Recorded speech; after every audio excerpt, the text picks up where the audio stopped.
morning. I got Do my it. rusty X-Acto knife, so I'll be sure to, give myself tetanus live on the air. So I think we're rolling now. So I guess this is the part where I say, "Hi, I'm Trevor, and welcome to Catching Up on Cinema." If you aren't familiar with the program, Catching Up on Cinema is a film analysis podcast wherein we introduce each other to films, expand our cinematic horizons, and, in essence, catch up on our cinema.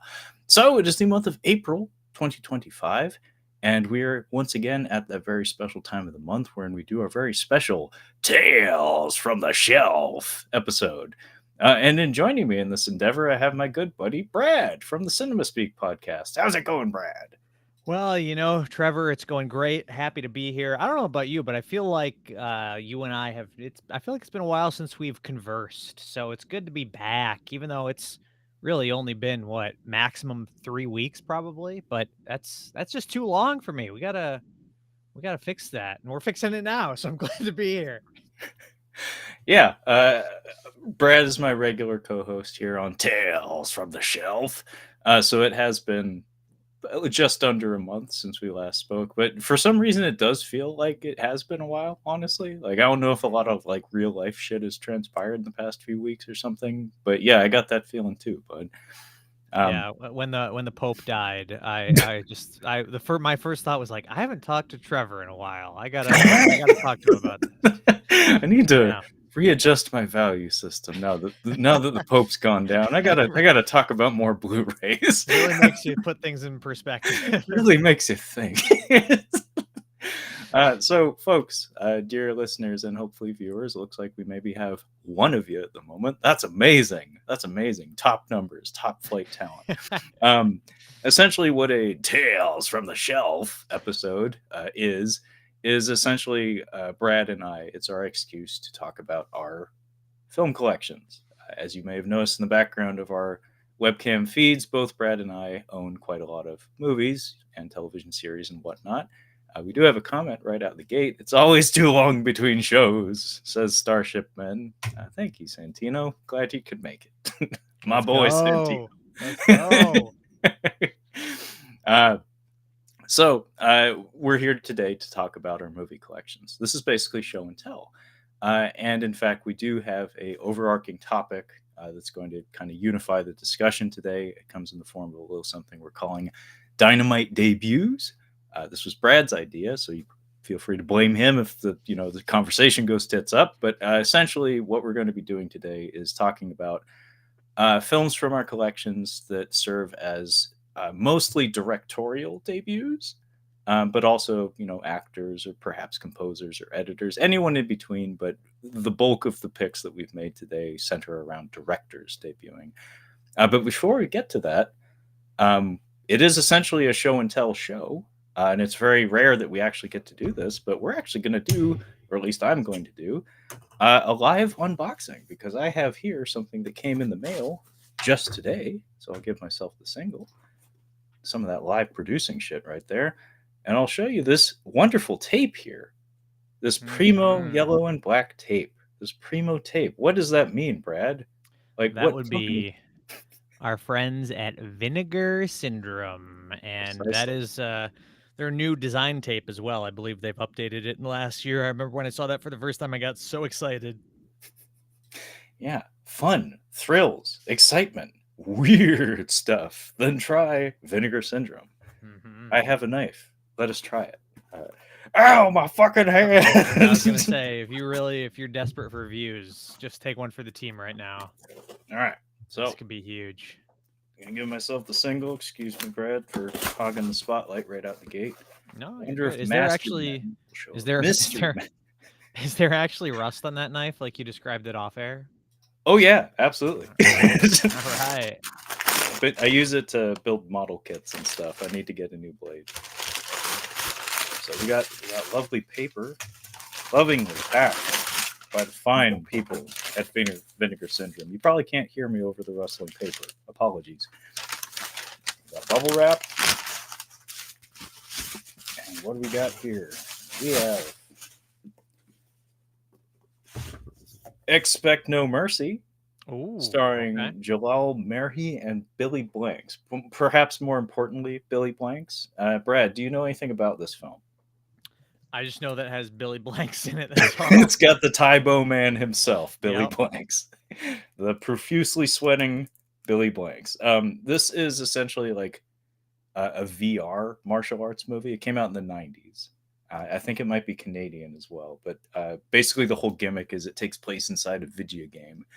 So it features a lot of people doing martial arts on a green screen that looks a little something like this. It essentially looks like a holodeck from Star Trek: The Next Generation, if you get the Now, reference. Trevor, hang on. Before you move Yo, on from that, this yo, is a VSA release, I believe. So can we get a handwritten number on the top of your slipcover for yeah. the To camera? Can we see what you get? legitimize the unboxing, Yeah, absolutely. yeah. We got to see what this guy got.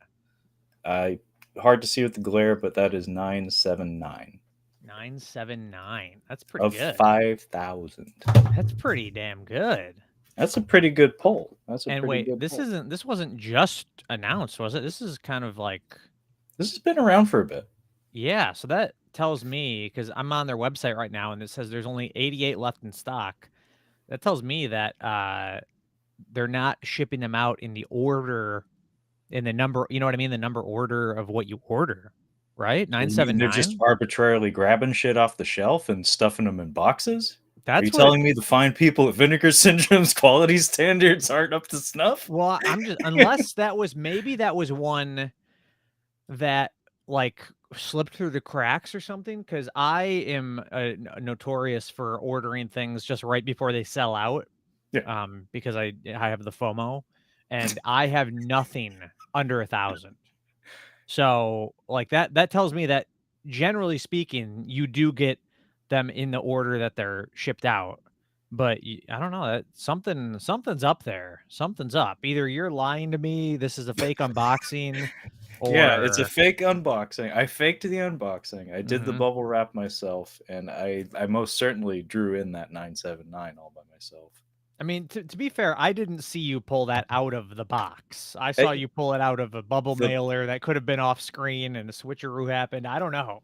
Yeah, I mean all the Zoomers watching this, all two of you are freaking out. Something's Like, up. That's all "Oh, I'm he was saying. editing Something's it. up. He concealed an edit somehow." Okay, very quickly I'll proceed through my next ones here. I got China O'Brien and China O'Brien 2. Cynthia Rothrock has had a lot of her films put out by Vinegar Syndrome as of late. She even had, I think she was participated in the dub job for New York Ninja as well. So she's well associated with Vinegar Syndrome at this point. Not a performer that I've seen that much of her body of work, but one who I'm trying to familiarize myself just a little bit more with.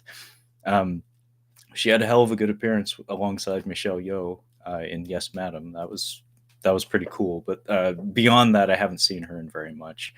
Um, I have one of her other Vinegar Syndrome movies, Undefeatable. But China O'Brien is supposed to be kind of like one of her classics. Maybe not in terms of like martial arts, like spectacular stuff like that, but just in terms of like schlock value. I did watch the trailer, Brad, and what sold me on it was exactly one shot.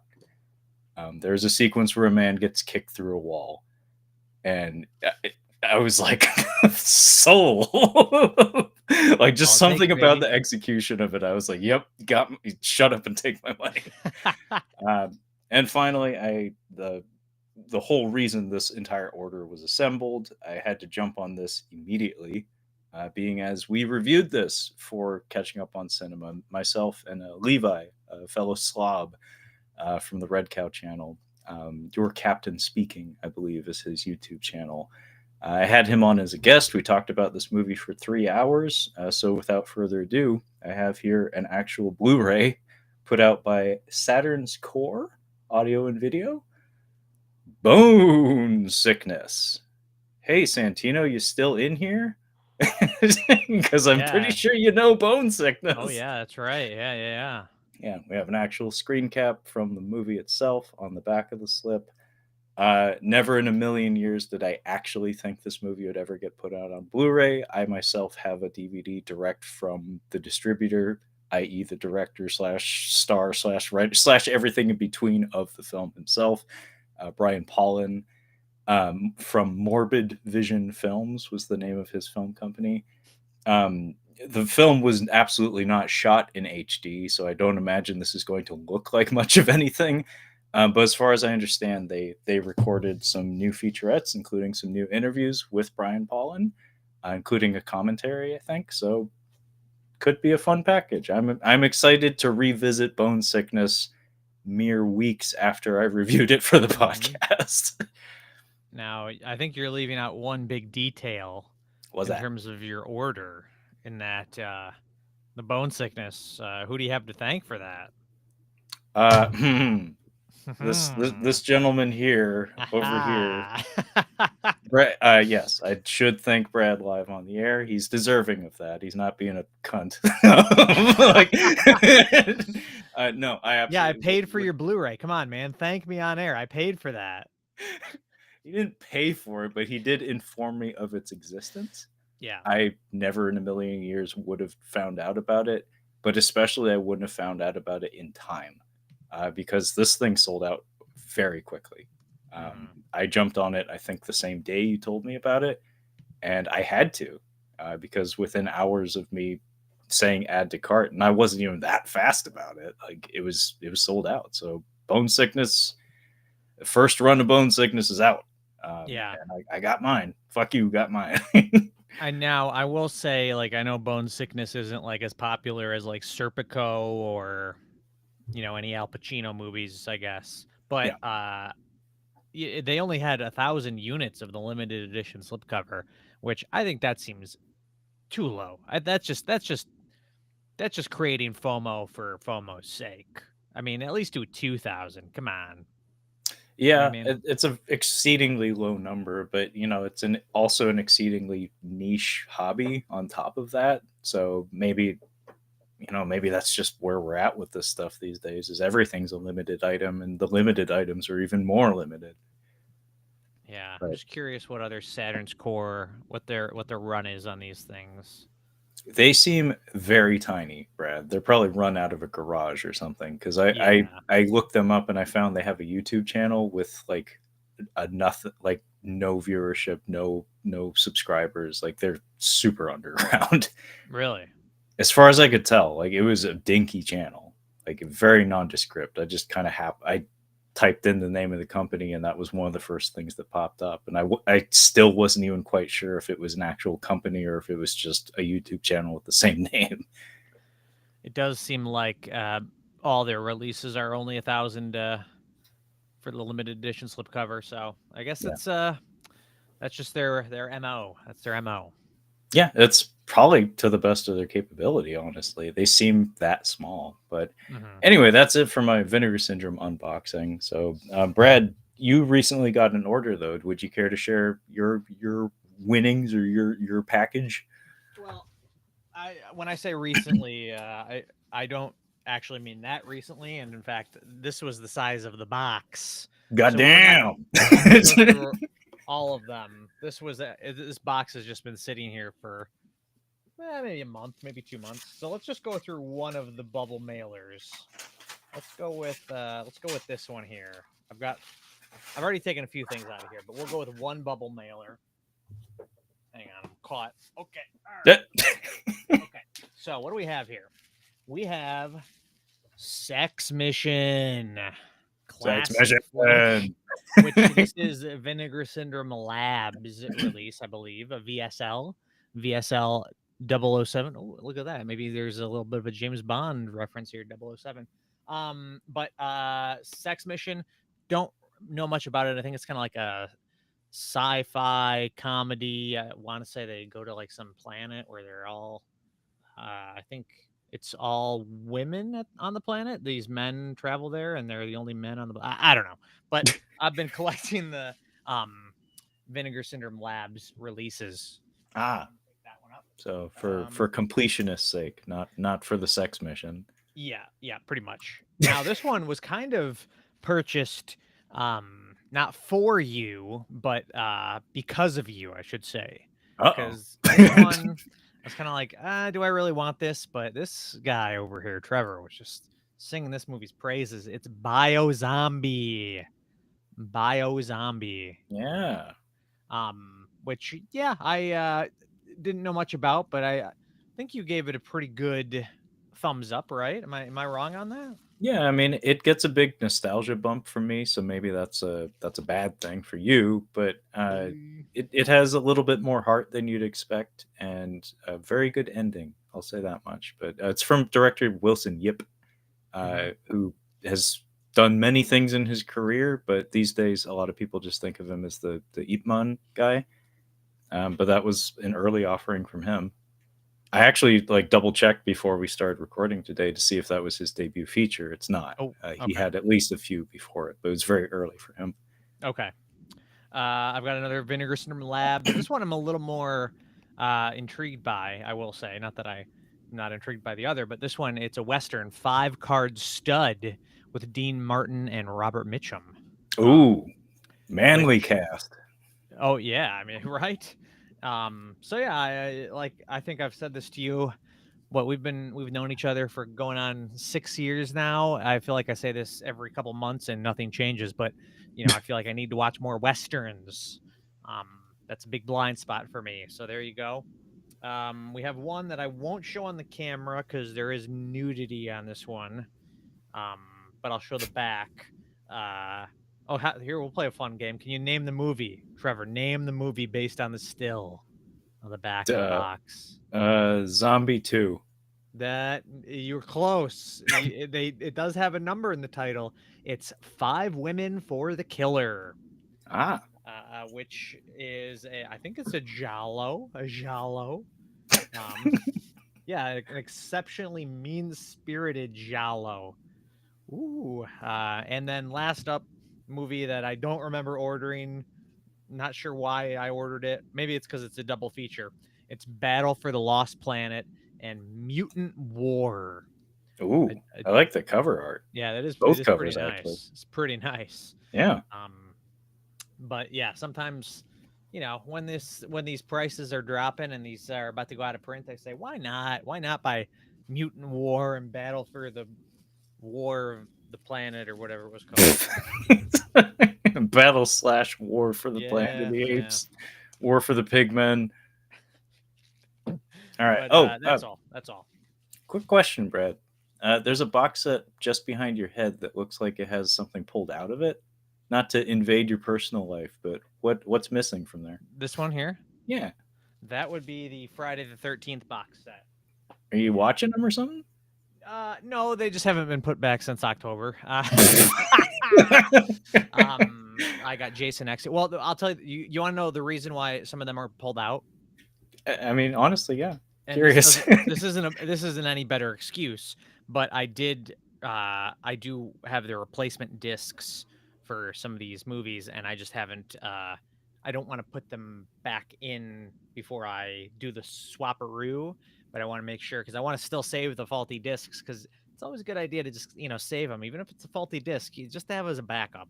So I want to make sure I need it's a whole process, and I just haven't gotten around to it yet. It's been about 7 months or whatever, but I'm getting around to it soon. Maybe put them in a jewel case or something behind the case, just out of sight, but Yeah. like just there nearby, Yep. so you don't forget what it is. Yep. Anyway, we actually had a topic for today. It had nothing to do with anything we just talked about. But as I said, the overarching discussion for today is going to be Dynamite debuts. So now we're going to proceed into the actual conversation. And we're going to talk about movies from our collections that feature debuts of some sort, either in the form of directing or acting or any job really in the film industry of any sort of renown, largely directing. And as is customary, I'm going to ask, hey Brad, how about you lay down in front of that oncoming bus and just let it right over you? What is your first Dynamite debut pick? Well, I mean, first of all, I'm not saying any of these are dynamite, if you know what I mean, but But um, I will start with this one here. Now, this one, It's a movie I just ordered, and I'm gonna open it up live on air Ooh. right here. And some would maybe argue. I guess we should maybe get into this, Trevor. Hmm. When we say debut, this is how I interpreted it. If it's their first time as a director, like if they've written before, like Alex Garland, his debut, I didn't grab it, but like Ex Machina, you Yeah. wouldn't count any of his other stuff. So I think this one counts, although a lot of people think one movie that he did early in his career, which kind of set the tone for his career, even though he didn't direct it. And a lot of people attribute that movie to him, but he did not direct it. And Is it this Dread? ain't this is not Dread. This isn't the Tim Burton Nightmare Before Christmas situation either. This is Oh, the Henry Selick the situation. Henry Selick. This is Harmony Korine and his debut with Gummo. Harmony Korine's Gummo, which just came out on Criterion 4K. Now, the movie that Harmony Korine did before this, that he didn't do because he didn't direct it, he just wrote it, is Kids, which I have not seen and is extremely hard to find, probably because of the subject matter. And for a long Yeah. time, Gummo was hard to find as well. I think I watched this through let's just say some nefarious means the first time I saw this movie. I I didn't want to, but somebody strapped me down to a chair and wouldn't let me out. I was forced against my will to watch this Sure. through Sure. nefarious means. But it is finally out on 4K, and I really like Harmony Korine. I some people I think say Gummo is his best movie. I would be very curious to revisit it because I didn't love it, but it is the kind of thing where there's no plot. It is just kind of an observational movie about these people in this town that are sort of I think they say the town was devastated by a hurricane or a tornado or something like that. But yeah, it really has Harmony Korine's sensibilities that have gone through his entire career, and it's just the fact that there's no plot to it really at all is one of the toughest barriers to it. But it does have some great memorable moments. Like I still think about the scene of the guys wrestling in the kitchen, the kid eating spaghetti in the bathtub.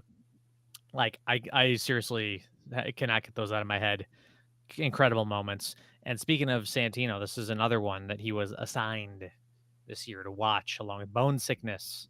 Um, I have not seen Bone Sickness, but I think this movie's probably better than that. But that's just me. And yeah, I was very excited that Criterion put this out because I'm a pretty big-ish Harmony Korine fan. Even though I think his best movie by far would be maybe not by far, but for me his best movie is The Beach Bum. I think that's just where everything finally came together for me. His sensibilities, his humor. I love The Beach Bum, but Gummo is very good. Yeah, Harmony Korine's come up a lot on the show, like almost entirely because of you, Brad. Clearly, you have an affinity for his style, or just something about the way he works. Oh, let's show that. Yeah, that's like the poster image that most people know of the movie. Yeah, I was There's about to got to say. be. Do they show that they got to show the kid in the bathtub with the spaghetti? Like that's an iconic. Yeah, I mean, I have. I don't think I actually saw the whole movie. Honestly, I saw a few scenes. My brother put it on one time. We didn't get through the whole thing, I don't think. But that, of course, is one of the more iconic images from the movie. Mm-hmm. Um, and yeah, it does have like a semi like post-apocalyptic vibe to it, where it's like these. Is this just like what happens when everything's busted and people are bored or something? Like, is Yeah. this what humanity turns into? Yep. Something Yep. along those lines. But Brad was a big proponent of the beach bum. I remember a few years ago you were really strongly urging, like, if you want to get into this guy's work, this might be the most cohesive and just like most approachable, honestly, of a lot of Yep. his stuff, Yep. and just very good was kind of your assessment of it. But he's been doing some wild shit as of. I mean, he never stopped doing wild shit, but he did the what was like the was it the Thermal Vision movie Yeah, recently? Aggro Drift, and then he had the That's right. Baby Invasion, which I has just came out this year, Yeah. and that was the one with, like, AI baby faces put on, and I think it's, like, it's supposed to be set in a video game or something. He's definitely doing some really experimental stuff, which I think is interesting. I haven't seen either of those films yet, but, I like that he is never really, in stasis. Like, he's always trying new things, and I do feel like, you can kind of follow how his ideas have grown over time. Like, you can clearly see how, the beach bum kind of was born out of Spring Breakers sort of idea, but I think he just, he's not a guy who just does the same thing over and over again, even if you can still feel his sense of humor all over his works. Yeah, absolutely. Like he does seem to continue to shed new layers and always seems to be reaching towards not necessarily like innovation, but just really just out there sensibilities. Like that's part of what makes him exciting as an artist is he never quite you're never quite able to pin him down. And there aren't that many semi-mainstream artists out there working in like to the level that he is. Hmm. We had a couple of comments here that I'll just go ahead and dip into for 1 second. The movies you have in 4:3, do you play them on the old tube TVs for nostalgia, or do you play them on OLED/LCD with the black bars? Now, speaking for myself, and unfortunately, Levi just showed up. Your captain speaking just showed up in the comments. He's probably gonna shut down the stream and firebomb my house immediately after I admit this in a public space. But I don't actually own a tube television anymore. I can't play my Super Scope. I can't play Time Crisis. I can't play all my old light gun games because I'm a fucking moron. Nor am I a Super Smash Brothers enthusiast. Any iteration of it, honestly, fun game, but not something I need to stop using deodorant and go to conventions to try to vie for prize money over. But how about you, Brad? Are you a nostalgia TV guy? Yeah, I don't have a tube TV at my place either. If I did, I probably for something that is 4:3, maybe I would. I guess it kind of depends on the movie and the release, I guess. Like um if the movies you have in 4:3, so if there's no other way for me to watch it, if that 4:3 is the way I have it, I maybe would go for the tube TV route. But if I have a way that is, you know, widescreen, obviously I would opt to watch it on my beautiful Samsung. Yeah, no. If it was up to me, if I had like a VHS collection or something like that, something that would cater to making use of a tube television, I would of course play that media on the corresponding Yeah. television, but Yep. I don't, and a lot of it comes down to space. I live in an apartment with my fiance, and it's not a small apartment, but we don't have room for that much. So clearly, clearly, I'm up to ears with other things. That's just unfortunately the current circumstance I'm in, and I don't have a garage either. Um, I got a buddy, and I don't know if he probably doesn't want this to be public. He's never come on the show, but I gotta get you and him and me. We gotta hang out just because he has so many tube TVs in his house. I went over to his house for the first time, and it blew my mind how many tube TVs this guy has. It was like Levi, are you listening? multiples in like Get a EJ on the line room. now. He was Get like EJ in here now. he was opening like closets and revealing secret compartments and closets where he had extra tube TVs, and I was blown away. And it was all just stuff he said he just got in either garage sales or people were throwing away, and he's just collected them over time. But an insane amount of tube TVs. So I need to see if he'd be interested in coming on here or something. Wow. I mean, that would be fascinating. I mean, Red Cow people get in contact with this man, like, Yeah. because really the Red Cow folks are pretty hardcore about tube televisions and CRTs and nostalgia media in general, quite a lot more so than myself. But Levi comments again, your captain speaking. Says, I actually use my laser disc on my flat screen despite the CRT living right beneath it. I feel since it's mostly a widescreen format, it jives on the flat screen. And hey, Brad, how the hell did you get in my house? I'll never tell. I'll never tell. Yeah. That's funny. Okay, well, we can move on from Gummo slash Harmony Korine, and or Korine, excuse me. Uh, so, just for funsies, let's try something.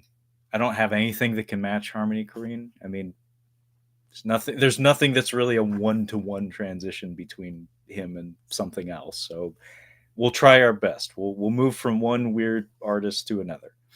So I have here in my hand actually two discs, the same movie, just different editions of it. I have here the Guyver slash Mutronics, as it was called in Europe. This is a German Blu-ray, actually. It's Region A, though. I have this version because it features like 3 seconds of additional violence that's cut from the American release for some reason. You got to do it. You gotta do it, especially when you're a big time Guyver fan, big Guyver fan over here. And I also have something I paid too much money for, but again, big Guyver fan, had to do it. The Unearthed Films 4K version of the Guyver, which features tons of extras, a booklet, and a soundtrack CD, which I kind of appreciate.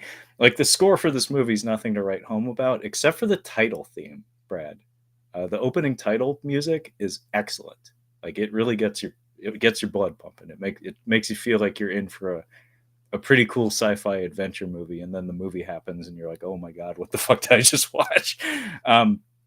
Anyway, big fan of the Guyver. I've talked about tons of times on the podcast and in my personal life. Guyver was imported to the United States. It's based on a manga, a Japanese manga, but it actually got a release in the 90s, like in the late 80s or early 90s via Viz Media. So it actually was available, like the comic, not just the anime or whatever, but the comic itself was actually available on American store shelves. And my cousin had a few volumes when we were little, and this is some ultra violent shit. So when I got exposed to it, it was like mind blown kind of stuff. It was a gateway drug for me for ultra violent anime and stuff. So forevermore, just the design of the Guyver in general that was enough to sell me on it. But the story itself is actually very, very good. This movie is sort of iffy. But to bring us home back to the theme of today's discussion, this film serves as the directorial debut for Screaming Mad George, who is a makeup effects artist. And his main thing seems to be insectoid creations, all sorts of rubber monstrosities, lots of prosthetics and animatronics. He worked famously on, I think it was Nightmare on Elm Street 4. Of course, he did the Roach Hotel sequence. And also, I believe he worked on Society, Brad, with the Brian Usna film. You know that one, of course. Love Society, yeah. Yeah. Yeah. So he does weird, surrealist body horror kind of stuff and insects. That seems to be his wheelhouse. Almost exclusively a makeup effects artist, but this film he did the makeup effects for it along with his team. But he also served as the director, like co-director, honestly. But I don't know how many movies he's actually directed. I wouldn't say he did an amazing job with it by any means, especially like managing the tone. The tone of the Guyver is a little fucked. It gets it's very cheesy. It's very campy, which is fine. It's just very wildly inconsistent, and there's just aside from the quality of the effects work, sometimes like the blocking of the actors and the staging of the dialogue scenes feels a bit like perfunctory, where it's like there's just not a whole lot of inspiration here. Levi comments, Mark Hamill getting turned into a cockroach makes me upset, I will admit. Yeah, that upset me when I was a child. Like that, it's a pretty hideous transformation sequence, and it comes out of fucking nowhere. where it feels like the movie just like is wrapping up, and they're like, oh fuck, we need to like get one more big transformation sequence in there, and oh yeah, we forgot to do anything with Mark Hamill. And I'm sure when they asked him, when they proposed the idea of turning him into a giant cockroach, he was probably like, fuck yeah, let's do it, man. But I remember when I was a little kid and I saw the movie for the first time that it was kind of a fucked up sequence. Um, but yeah, Levi also comments, yeah, the actors in the Guyver seem to all be acting in different movies. It's not quite a cohesive picture. Yeah, that's very much the vibe I get. I think there's quite a lot of improvisation going on, and then quite a lot of people who are just not being directed. Like I forget the name of the actress who plays Mizuki in it. She's rough, man. Like it's bad. It's real bad. Like it's like that's who you picked. Really, okay. Uh, but go ahead, Brad. Well, I just want to say I looked up some images of Mark Hamill getting transformed into a cockroach, and I am very interested in watching this movie now. And I also want to say that I'm not usually a big fan of the jokey letterbox one-liner reviews, unless they're actually funny. And I have no idea what the context is for this review. I don't know if this is actually funny if you've seen the Guyver, but without seeing the Guyver, this is maybe the funniest sentence I've ever read. It's the top rated review of the Guyver on Letterboxd. It says, "Still in awe that they somehow created a more racist Jar Jar Binks."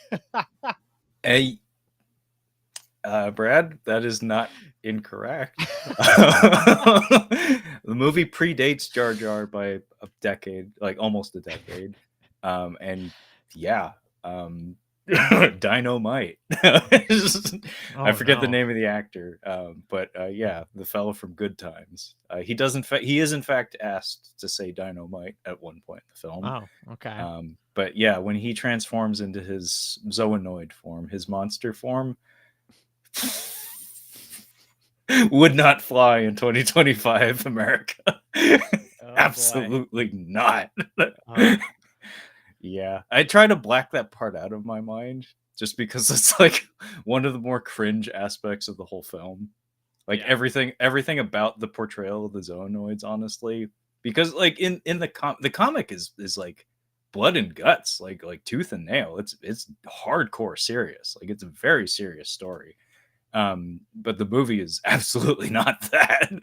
So like when the zoonoids start showing up, and inevitably it ends up feeling like Power Rangers before Power Rangers made its way to US shores. Like Super Sentai had been around in Japan since the 70s, and I'm pretty sure Screaming Mad George, he was definitely familiar. I'm pretty sure he was a fan as well. And a lot of the crew, especially the choreographers and the suit actors, came from that ecosystem. But the portrayal of the zoonoids, of the villainous monster characters, is very much in that vein, like complete with like the Popeye style dubbing, where it's like clearly they're just having the suit actors do stuff, and then the actors are sent into the recording booth to just like mutter shit over the footage that they cobble together. It's embarrassing, honestly, especially being familiar with the source material, where it's like this was supposed to be serious. Maybe it just couldn't be, given the limitations of the technology. Like trying to have like highly physical, energetic action sequences featuring guys in rubber suits, if you want to shoot it like a Hong Kong action film or something snappy with high energy, it's just gonna look that way. And for what it's worth, the sequel is a more serious movie.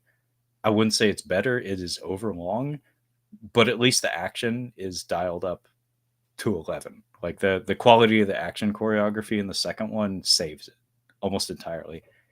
That and the fact that David Hayter plays the main character, aka the English voice actor for Solid Snake from the Metal Gear games, also screenwriter of X-Men, and I think Scorpion King. Yeah, he's the main character of. He plays the main character in Guyver 2. And you get to hear him say things like Guyver, and it's like, wow, that was Solid Snake. Like that was 1992 Solid Snake. We have a couple of comments here. Another comment from the same person who had asked about the tube televisions, Brad. What do you do with the digital download codes you get with some Blu-rays? And if all the movies you currently own get an 8K release, are you all in? What is the stopping point? Please don't ask me that question. You just tore my heart out and threw it on the fucking street. Well, Guyver Doctor Forever. I believe that's their name, right? Guyver Doctor Forever. There's a Z in there. Yeah, I think the V Guyver. I think the V was taken, but I think it's Gotcha. supposed to be Guyver Doctor Forever. Sure, we'll go with that.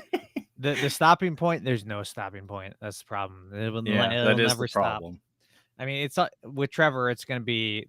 He's gonna say, if 8K comes around, he's like, I'm not doing 8K. And then Jaws is gonna come out, and I know that's gonna be the first one he buys, Yep. and then he's all in.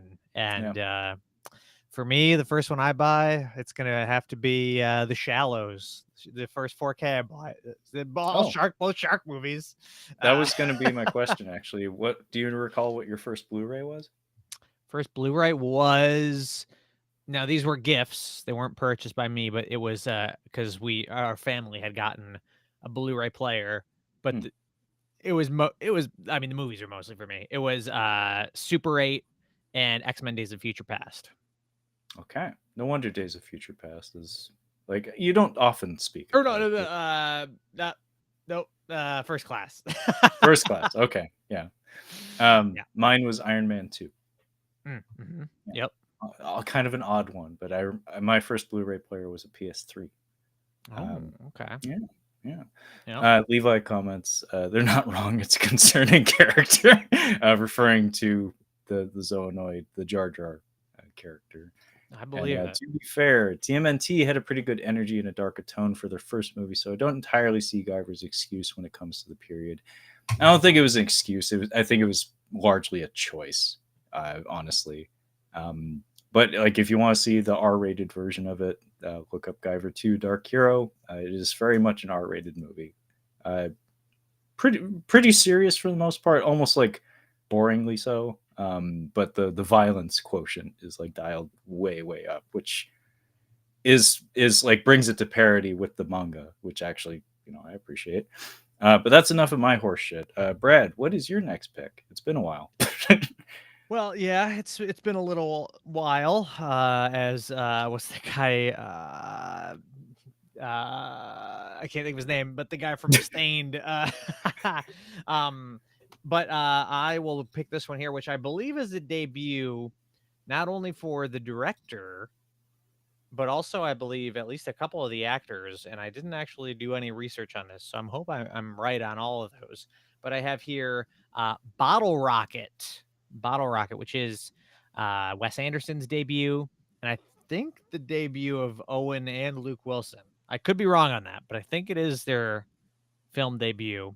At the very least, let's say it's Owen Wilson's screenwriting debut, maybe. I don't know. But I have a real soft spot for Bottle Rocket. I really like Wes Anderson in general. But I do think, it's the kind of thing where you watch a director change over the course of their career and you don't really. It's like what with the frog in the pot of boiling water. You don't really realize you're boiling yourself to death until it's too late. Kind of feel that way a little bit about Wes Anderson because, listen, I love the guy. I liked The French Dispatch more than most. I quite liked Asteroid City. But you look at his last couple movies, and then you come back to something like Bottle Rocket or Rushmore, and it is so refreshing how he has that sense of humor, but his movies don't feel so, artificial and constructed. Like they feel just way more natural. And obviously, a thing with that is, the budget. He can't, he's working with smaller budgets at this point. He couldn't do probably what he wanted to fully do. And, I think it's great what he can do. I think the production design in his movies is amazing. But watching a movie that is still somewhat in a sense of the real world, and it's like Wes Anderson, but a little muted, I think it feels so refreshing. And I would love for him to get back to this kind of movie where it's kind of just a straightforward comedy, but actually genuinely very funny. Like, I think that's one thing that his last few films have been lacking is that I think the best Wes Anderson movies are the ones that are actually really funny, and I don't think his last few were all that funny. And I think Bottle Rocket is just a great comedy. I think it's I love the characters.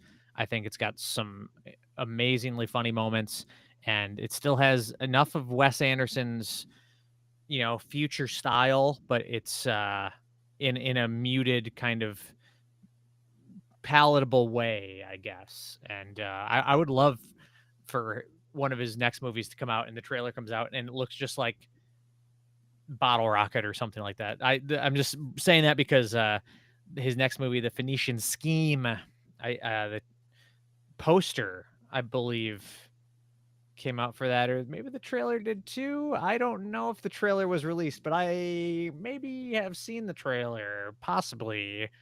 Trevor, do you know if the trailer came out for that? I wish I could help you out. Like, I feel like you maybe let slip something you weren't supposed to. I maybe some of my sources may have maybe it might have come. I think it did come out. I'm almost positive it came out. Phoenician Yeah, Scheme I wouldn't be the trailer. one to ask. He's not really Yeah, yeah. on my radar. The trailer If it is out. doesn't feature people punching each other, Brad, I usually don't see the trailer. The trailer is out. I did do a survey on it though, but the trailer is out, so I can say. Okay, you're safe. You're safe. And I will say that the trailer was not hitting for me. I was like, "Oh, this is a little too Wes Anderson." Like I love the guy, but it just seemed a little too much. I don't know. It just and Mm, that's just the trailer. I hope that the movie is great, but yeah, I'm a little worried that he's a little too far gone in his own sensibilities.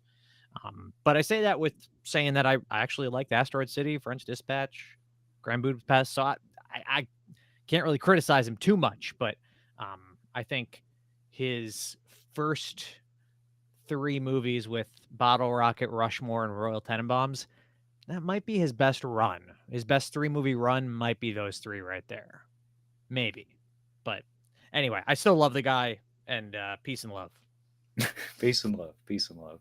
It doesn't sound like you think he's played out or anything. It sounds like you're just. It sounds like he's just been doing it long enough that you have nostalgia for an earlier phase of his evolution. Hmm. Um, and who knows? Like it could be the case that he rolls it back and tries something different. Like it sounds like you wish he would get together and have coffee with Steven Soderbergh and maybe like borrow some of his ideas or something. It's like Hmm. let's just do a quick and dirty picture or something. Yeah, Let's yeah. take a great script, but just shoot it on what we've got with the time we've got. Yeah. Yeah, that sounds like something that you might be interested in. But interesting figure, Wes Anderson, because yeah, his production design, the precision of his shots, the flat nature of a lot of his presentation stuff is kind of like his signature at this point. But in recent years, maybe it's just because we just have too much media. Like everybody carries a video camera in their pocket in the form of an iPhone now, and there's filters and proliferation of information is so fucking fast these days that not that long ago, around the time Asteroid City was coming out, we had that whole fad where people were dunking on Wes Anderson and Hmm. replicating his style of cinematography and editing, like with their iPhones and stuff. And it sounded like there was like I don't know, not an uproar or anything, but just like a little bit of a rumbling of people wanting to see him change it up or something because it became too familiar or something. Yeah. But as you say, the quality's still there. Maybe not entirely to the same degree, but it's not like he's pitched a stinker or something like that just yet. Yeah. Um, Levi comments, by the way, Asteroid City was not a movie I was totally blown away by, but it did somehow break a depression I was experiencing. So it had an effect. Well, I'm glad it broke that depression. Yeah. Um, I had heard mixed reviews, but I'm glad you enjoyed it. I'm glad you both enjoyed it, Levi Hmm. and Brad. I also, it might be worth noting that he might need to write with Owen Wilson again because I was curious. I just looked up on Letterboxd the movies that Owen Wilson wrote, Yeah. and it is that three movie run: Bottle Rocket, Rushmore, and Royal Oh, Tenenbaums. And That's I'm revealing. wondering if Wes needs to kick Roman Coppola to the curb and say, Owen, you're back behind. Put a pen in your hand. You're back, baby, because that would get me excited. It could I don't be know. like, was it Edgar Wright? It could be his kind of situation where it's like there is an additional piece of this puzzle that when it's not present, people don't seem to care as much. Mm-hmm. It's Mm-hmm. like the technical Yep. brilliance is there, but I don't know. Was it Last Night in Soho and Baby Driver? I don't think hit quite as hard as some of his other stuff. He needs, and some people actually like those movies a lot, and Yeah, Peace and Love, and I like them. I think they're good. Like you said, technical level, they're great. yeah, But this guy needs Simon Pegg and Nick Frost. They need him. They need each other. They all three need each other, because when they are all together, it's movie magic. And when they're not, I mean, they're not stinkers. They're not bad. They're not turds. But they're just like, it's like, that, man, get those three guys together, that it's going to be great. And it's just, I don't know. I don't know. yeah. I've not seen Bottle Rocket, by the way. I've actually not seen that many Wes Anderson films. Rushmore is the earliest of his I saw. That was a family rental. I think my mom rented that, and we watched it as a family. I don't know what compelled her to pick it, but I enjoyed it. I didn't. I was young enough to the point that I didn't fully understand it, but I was enthralled. Like I Mm-hmm. was very much engaged, and I got something out of it. I wouldn't be able to tell you exactly what that was, but he did manage to sneak in some of that production design flavor in there, though. Oh, There's a yeah. play in there in the movie, like it's like a Vietnam War play that they stage, like I think in the middle or early goings of the movie, Mm-hmm. that has that intentional artifice to it, that kind of like dollhouse aesthetic that's kind of become his signature in recent years. Mm-hmm. And the only movie his I own is a Grand Budapest Hotel, and that's entirely because my regular co-host on Catching Up on Cinema, Kyle. He just bought it for me. He said you should watch this, and I did, and it was great. I do feel like Grand Budapest, I think the best ones he's done post Owen Wilson writing, I think, are Fantastic Mr. Fox and Grand Budapest. And I also think those are probably the two funniest since that. Like, I really think when he's on his game and making something that's really funny, I think that's when he's best. Like, when the humor's not working for you. I mean, the production design, visuals are all amazing, but I really feel like you have to have that kind of lightness to it. But I don't know. Who knows? You like your West funny. You like I your West do. I funny. do. Levi comments, Baby Driver really didn't do anything for me. It felt like a total nothing burger from our lead, surrounded by Dick Tracy villains that are just chewing scenery. It felt very strange tonally. I agree. John Hamm and Jamie Foxx are in different movies. He Who Shall Not Be Named, but is about to, Kevin Spacey, alleged bad person, Kevin Spacey. All of them felt like they're in a different movie. Uh, and Ansel Elgort on Solo, by the way. Did you know that, Brad? His DJ persona is on Solo, DJ on Solo. No, I didn't. I didn't even know he had a Yeah, DJ persona. yeah. Mm, I think he wears the Han Solo vest. It's deeply infuriating. I yikes. couldn't quite get why everyone was praising it so highly. I think it's just the a couple of edited sequences, a couple of the Mhm. driving scenes, the music cues in that opener are very strong, very memorable. It's a great sequence, couched in an okay and like wildly inconsistent movie that goes some weird places very unexpectedly. Yep. Uh, that's my baby, Bad Touch, Kevin. Bad Touch. Okay, well, I suppose what the pick is to me. So we talked about Screaming Mad George, Wes Anderson, Harmony Korine. This is a an oddball selection of Yeah, directors. I love it. Wondering if we can get a more mainstream one in here. Probably not, honestly. um, well, here gonna we just talked about confirmed bad person. or Oh alleged no. bad person. Oh no. Of We got course, my Roman stack has a Polanski, few of Woody these. Allen. Holy shit. Yeah, of course, my stack has a few of these. So this comes from ye old DVD pile. So get your barf bag ready, Brad. And it comes in one of those ugly paper, like heavy cardstock paper cases that we all hate. But this is the only way this movie is available beyond VHS. It did not advance to the Blu-ray category, as far as I know. I have here in my hand the directorial debut of one Steven Seagal, Oh who is yes. indeed on deadly ground. Now, Brad, I can't tell you enough just how much joy it brings to me to have the title conventions that his movies had in the early days. Steven Seagal is the title of the movie. Mm-hmm. That's Yep. just that's amazing. Steven Seagal is marked for death.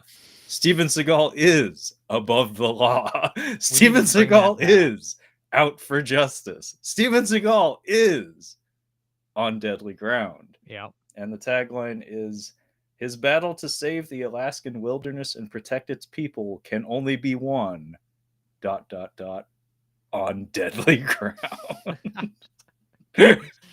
Amazing. So yeah, this is Steven Seagal's directorial debut.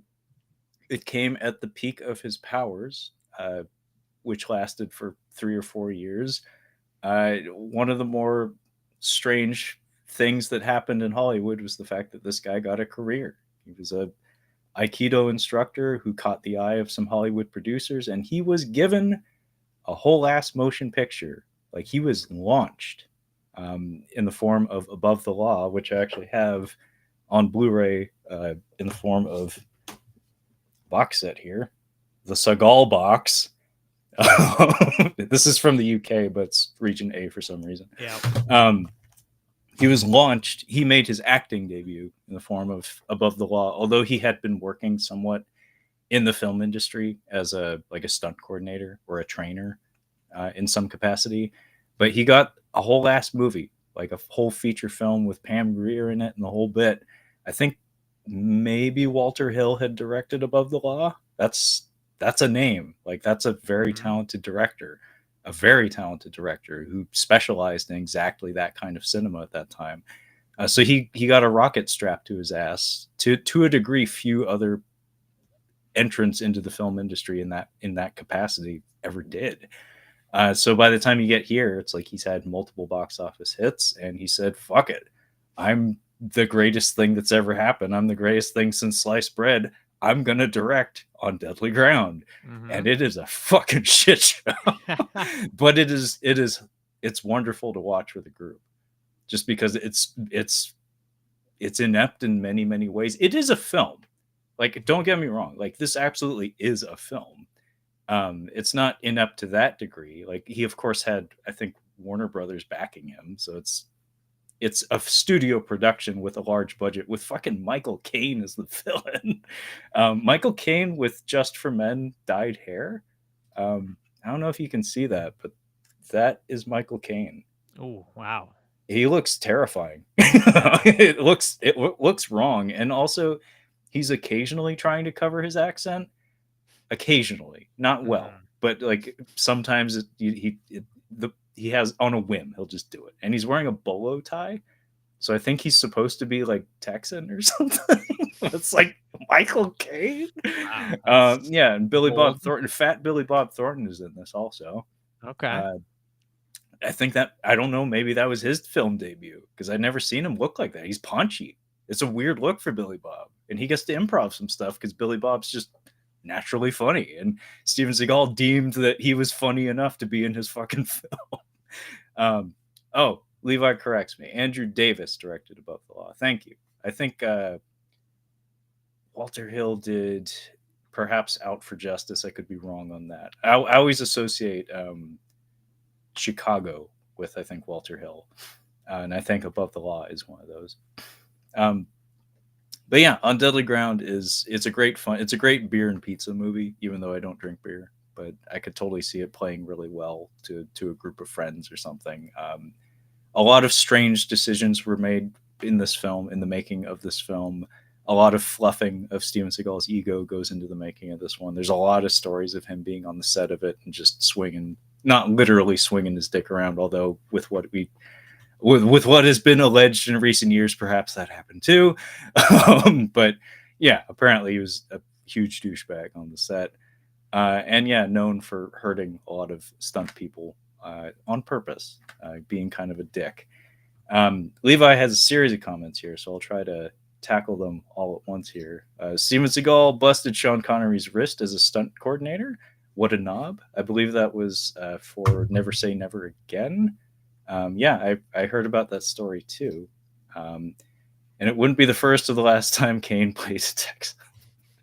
Michael Caine's career went some fascinating places. But yeah, Brad, Steven Seagal and On Deadly Ground. Familiar with either of these things? I'm looking, and I think I've maybe seen like one Steven Seagal movie, and that's not even really a Steven Seagal movie because it would be Machete. Oh Um, shit, yeah, he plays the so yeah, villain. yeah, I definitely have not seen much of Steven Seagal, and can't say I'm all that interested, but it is a pop cultural blind spot in my life, I I guess. I know what would probably work for you best. I don't think you need to see any of his movies, Brad. Like if it's kind of like a you had to have been there thing. I don't know Hmm. how much you'd get from it, like revisiting it today if you weren't exposed to it back then. Because he was everywhere for a minute. Like he was Yeah. very popular. Like his movies made a lot of money. Um, his Saturday Night Live appearance, Brad. I've Um, seen some of it. That I've seen some of. Yeah, banned from the show. Banned from the show. Not like I think he was a dick, but mostly it was just because he was deeply unfunny and Hmm. uncooperative. Like that was the big thing. So he was not helpful to the cast or to the writers. Like he did not make himself available to the extent probably should have. And yeah, those skits are it's I don't know. It's like a different kind of comedy, man. It's like this is like ahead of the curve, ahead of its time, or something. Well, it wasn't it like he was shooting down all their ideas, and he like would only go with his what he wanted to do, and it just wasn't funny. Like, Yeah, I think that was quite a lot of it. That and Steven Seagal, like in wrestling terms, Steven Seagal does not allow himself to be booked anything less than strong. Where it's like he always has to be praised. Like he doesn't handle being dressed down. Basically, like he can't be put in that position, which is exactly the position that SNL hosts are traditionally put in. Is like it's an excuse to make fun of them, to like dress them down or ask them to play against type. And he's not a good actor, but he also has like the biggest ego on the planet. So he probably came into the writers' room with his own script. If I had to guess, that sounds mhm. like something he would have done. But yeah, you don't need to watch his movies at this point. Like if you miss the bus, you miss the bus. I mean, I would maybe want to do what is it, Under Siege? Under That's Siege is a probably pretty his. good one. I think that may have been Andrew Davis as well. I mean, Levi will probably correct me if I'm wrong, but I'm pretty sure that that was a reunion of he and Andrew Davis. Um, and yeah, that is a pretty good one. It does suffer from the villains being too good for the movie. Like Tommy Lee Jones is this is early days Tommy Lee Jones, like not even that early days, but like people often forget that like Tommy Lee Jones was character actor man. Like he would do wild shit. Like that was his thing. Like before The Fugitive, he was just doing shit. He would do wild and crazy shit. He played an IRA terrorist at one point with complete with Irish accent. That was unexpected, but you know that's a thing that happened. And Gary Busey also turns in a hell of a villainous performance, as he was prone to do at that time. But the movie itself is it's pretty good. Actually, the sequel holds a special place in my heart, not because it's good, although I do like Eric Bogosian. I do like him a lot. He's the villain in it. It's one of the very first R-rated movies I ever saw. It was either that or Terminator 2. I can't remember exactly which one it was, but it was like number one or two of the R-rated movies I saw when I was young. Hmm. Anyway, we got some more comments. While I remember Kane's small part in Children of Men, when he said "pull my finger," everyone in the theater cracked up. I forgot about that bit. That's a movie I've only seen once, but hell of a movie. That's a good Uh, one. Levi also contributes SNL and the compilation of him running are all you really need, and Under Siege, but only for Tommy Lee Jones. Yeah, there is a old YouTube video of him running. It's like a 3-minute video, Brad. Not a sight that is seen in the modern era. There was like a 2-year window wherein Steven Seagal was capable of running, and That was it. That's all he get. That's all he had. these All days he had in his the fight tank. scenes literally occur while seated, or often they're shot entirely from the back of the head. So an Eastern European stunt double can sub in for him. A lot of times he doesn't even do the ADR or the looping for his own movies. Like a lot of times he doesn't even his voice isn't even in his own movies. But yeah, there was like a 2-year window there. There was a sweet spot where Steven Seagal was mobile enough to run on film, and it is a sight. He's the spaghetti arms are in full effect. He Wow. does not have he needed to hang out with Tom Cruise or somebody. So Robert Patrick, perhaps. Maybe he could have Idris taught him the Elba. knife Idris hands. Elba. It Idris Elba moves funny. My ex pointed that out to me many years ago. That was how she phrased it. He moves Yeah. funny, and I can Yeah. never unsee it. Idris Elba moves funny. I'm I sorry, cool guy, no. cool guy. I love watching him act. Great presence. Pretty decent, like when it comes to getting physical and stuff. But him just moving is weird. I only brought that up because I know you had mentioned that, and that has stuck in my mind ever Yeah, he since. So moves funny. I'll never forget that. Santino also contributes the one where the fight was badly improved.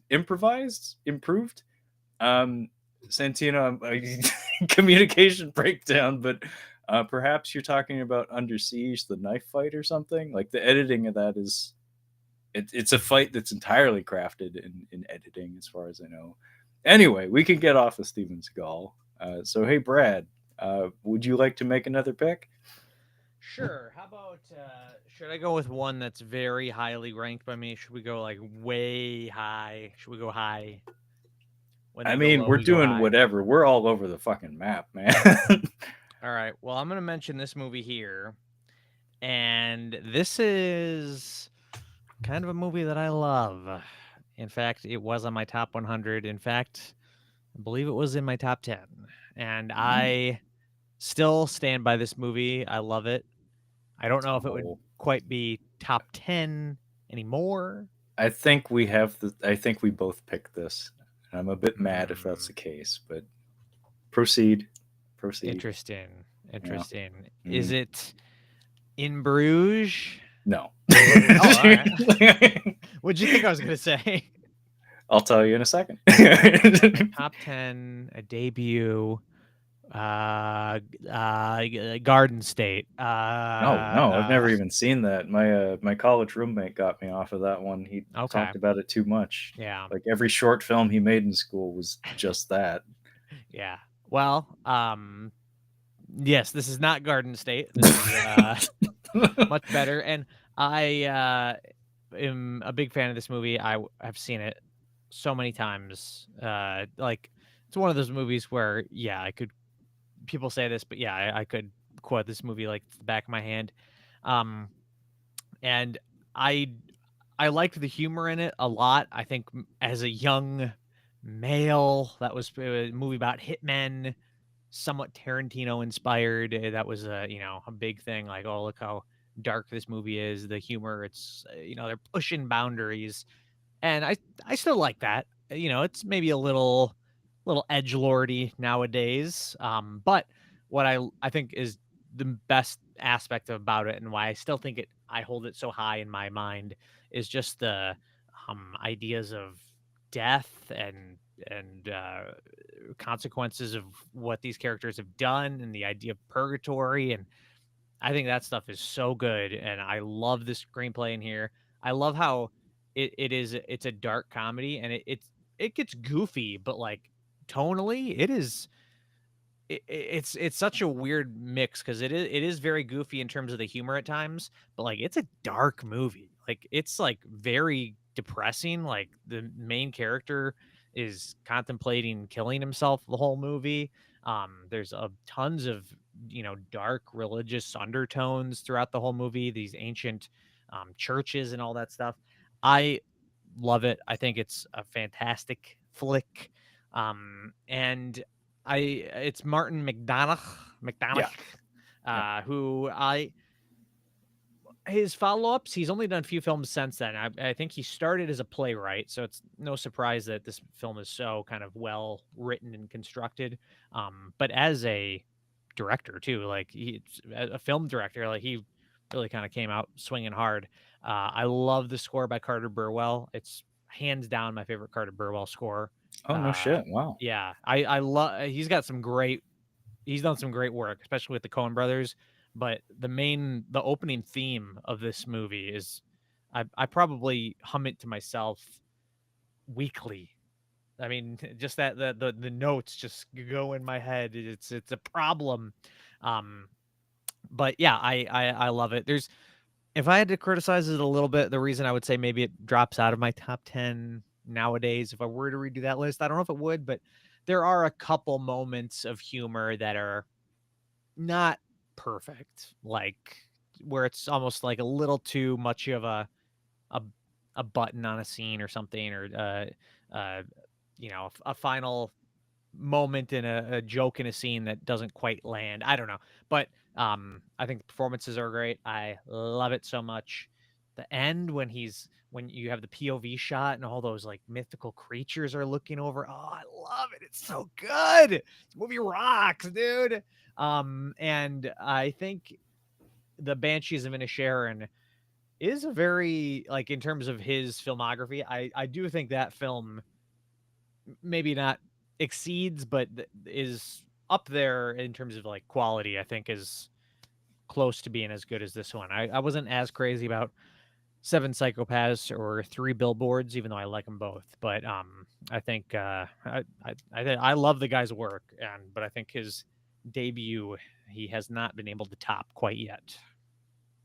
Yeah, I think Kyle and also my brother. I think it's funny because my brother looks a lot like Colin Farrell. It's like a family joke where it's like if Colin Farrell's in something, it's like, oh, my brother. It's like, did you watch The Penguin? My brother's in it. Does it look more like this Colin Farrell or the Penguin Colin Farrell? I guess Well, that's my obviously the question. Penguin. No, he looks like that Colin Farrell. So Like, your brother's good looking, dude. Holy oh hell. yeah, my brother's a very handsome Jeez. man. Very handsome man. I'm not trying to disparage you. So are you. But I don't give a shit. as you're saying, this guy looks like Colin Farrell. Holy shit. He does. He does. Like legitimately, he does He's got actually. it. Was he ever people's sexiest man alive? He must have been at some point. Come on. Nah, my brother's too small. He probably wouldn't fit into the category. But yeah, I think my brother and Kyle both are big fans of Martin McDonagh.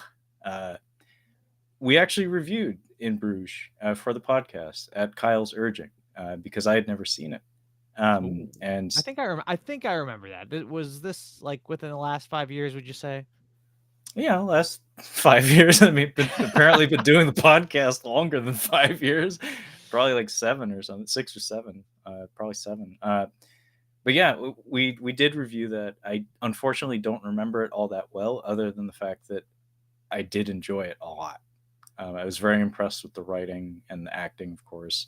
But yeah, for a film debut from a playwright, no less, it doesn't feel like it. Like it feels like a film.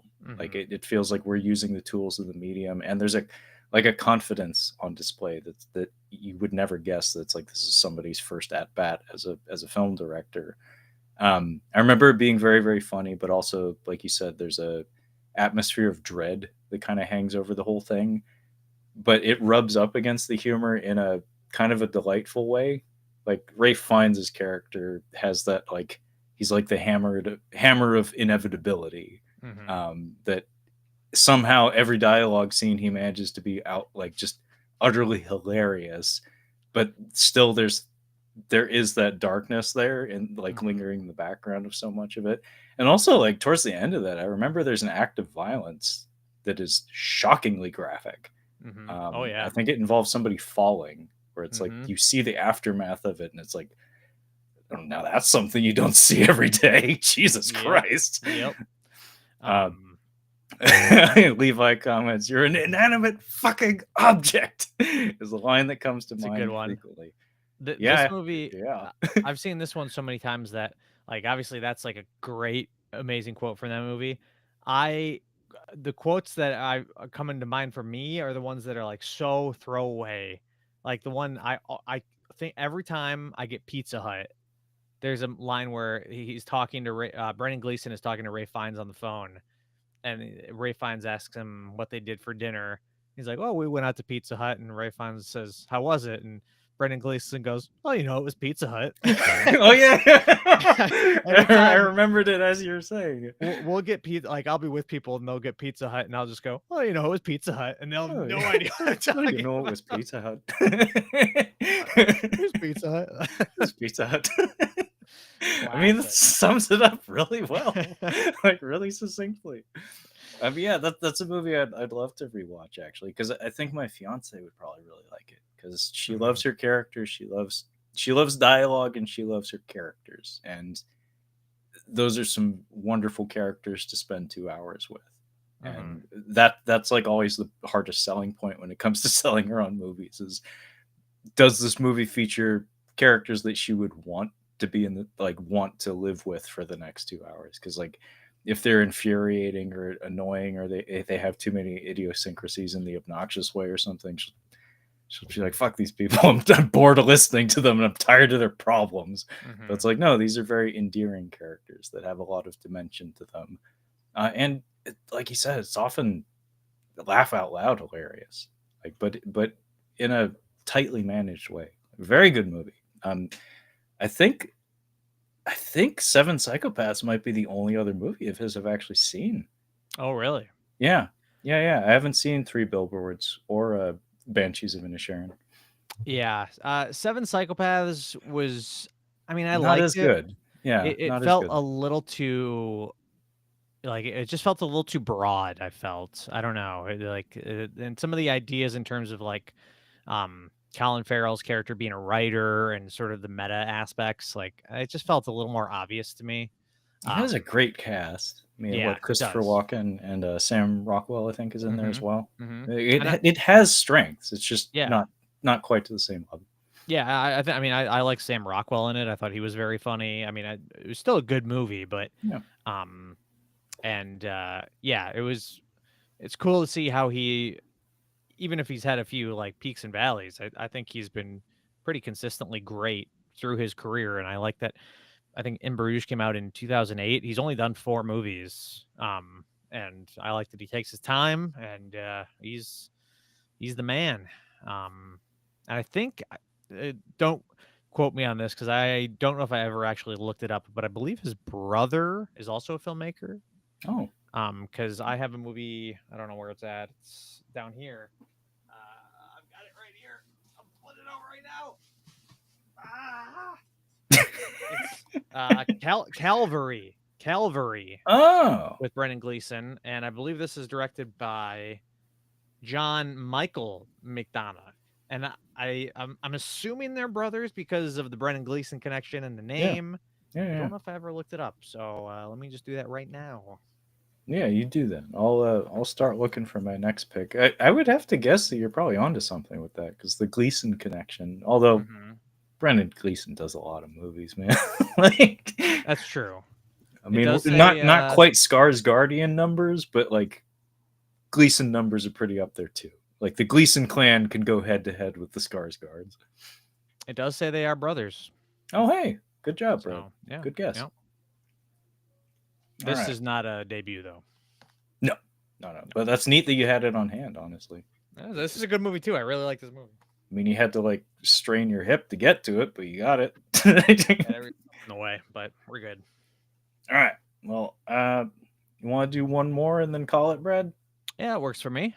Okay. Well, let's see what I got here. So, I'm gonna do something conventional because why not? Not quite a Martin McDonough pick, but this is what I thought you might have been alluding to. Ooh, Um, okay.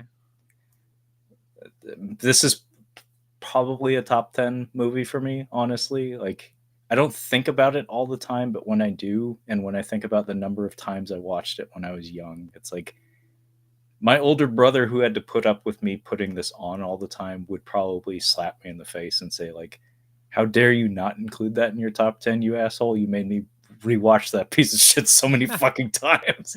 uh, I have here in my hand the directorial debut of in Bruges, Belgium, right? Yes. Yep. Well, this director hails from a nation very close by, the Netherlands, Holland. um, Speed, as directed by Jan de Oh, Bont, wow. cinematographer Jan de Bont, the Dutch cinematographer Jan de Bont. Speed was his first direct. It was his directorial debut. He went on to have a very strong run on blockbuster films in the '90s. Twister is probably like his next biggest success. Recently got a legacy sequel. Um, actually, as far as I've heard, is pretty decent. Is that right, Brad? Twisters is not half bad. I mean, it's okay. Okay. I wasn't crazy about it, but yeah, it's all right.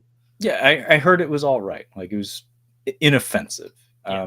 But yeah, Twisters came very shortly after Speed, and I'm working from memory here, so I apologize if I forget everybody's favorite movies. But The Haunting, I think, was also him, and that movie is dog shit in a lot of respects.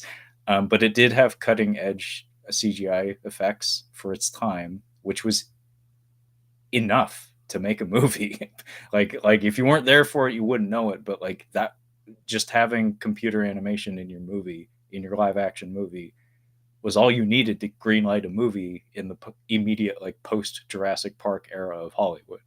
And The Haunting was just that. It was an exhibition of CGI ghosts and Catherine Zeta-Jones. Like that is what sold people on that movie. It worked very well as far as I know. I've seen that movie an obnoxious number of times. Not as an adult though. But yeah, Speed. I adore this movie. I think it's fantastic. The pacing of it is tremendous, and the cinematography of it is terrific. It's a very well edited movie. I actually don't know off the top of my head who edited the sucker, but whoever it was, they did a fantastic job. And of course, our cast is, especially in retrospect, impeccable. Like Keanu playing against type, playing like a kind of a generic tough guy, not something I don't think we had seen him really do up to this point. Like he'd played tough characters, but not like monosyllabic grunty type like characters with short hair. Sandy Bullock, very early role for her. Dennis Hopper doing his best sleazebag, kind of typecast at that point, but he showed up for it. That's the Mm-hmm. main Mm-hmm. thing. Same could be kind of said for Willem Dafoe in Speed 2 Cruise Control, actually. He's way too good for that movie. I still enjoy it. Same director, by the way. Jan de Bont also did Speed 2. I like Speed 2 just fine, actually. It doesn't hold the candle to this guy, but Speed 2 is fine. I've seen Speed 2 a lot. But very important to both you and I, Brad. Jeff Daniels. Mm-hmm. Jeff Daniels is he's the he's the special link in that chain that He's the the whole man. movie wouldn't work without Jeff Daniels. He's amazing in it. He doesn't have that much screen time, but that may have been the movie that made me fall in love with Jeff Daniels when I was a kid. Where it's just like I just like this guy. Like I will watch movies because this guy is in them, and I'm like a little kid, and something about him just worked. He's from your neck of the woods, right? Yep, he's a Michigan boy. Love seeing him down at the Detroit Tigers games and all that stuff. Not that I've ever actually seen him there, but you know what I mean. Yeah, so I'm a big fan of his, and I mean '94. He obviously he'd done stuff before that, Oh, he'd done a lot of um, stuff already. but that was a big year for him with Dumb and Dumber and Speed. I think were the same year, I I believe. think you're right. And I think Fly Away Home was maybe just after or something. I remember Mhm. going to see that movie because Jeff Daniels was in it. Like, I think I remember my mom being like, why are we seeing this fucking Goose movie? It's like, because it's got Harry from Speed. Yeah. It's the guy that taught me the word prick.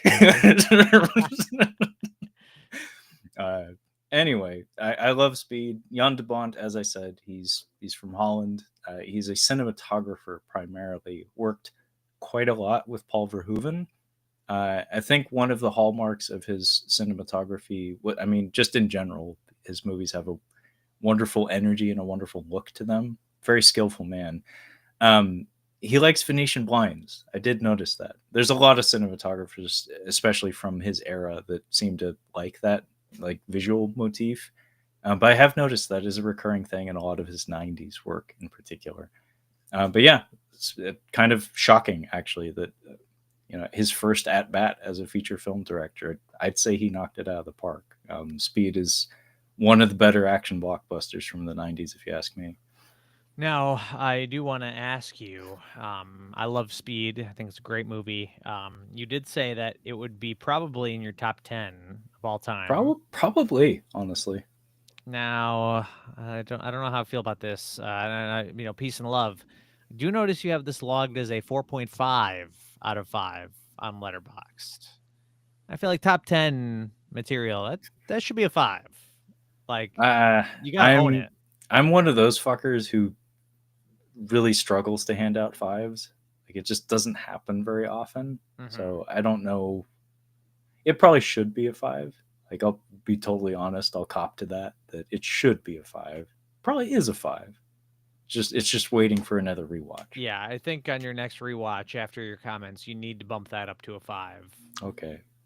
This is Brad's life's work, by the way, is managing the letterbox of the world. Listen, you got 2 options: either bump it up to a 5 on your next rewatch, or you need to retract your comments. It's like, it can't possibly be a top 10 film if it ain't a 5.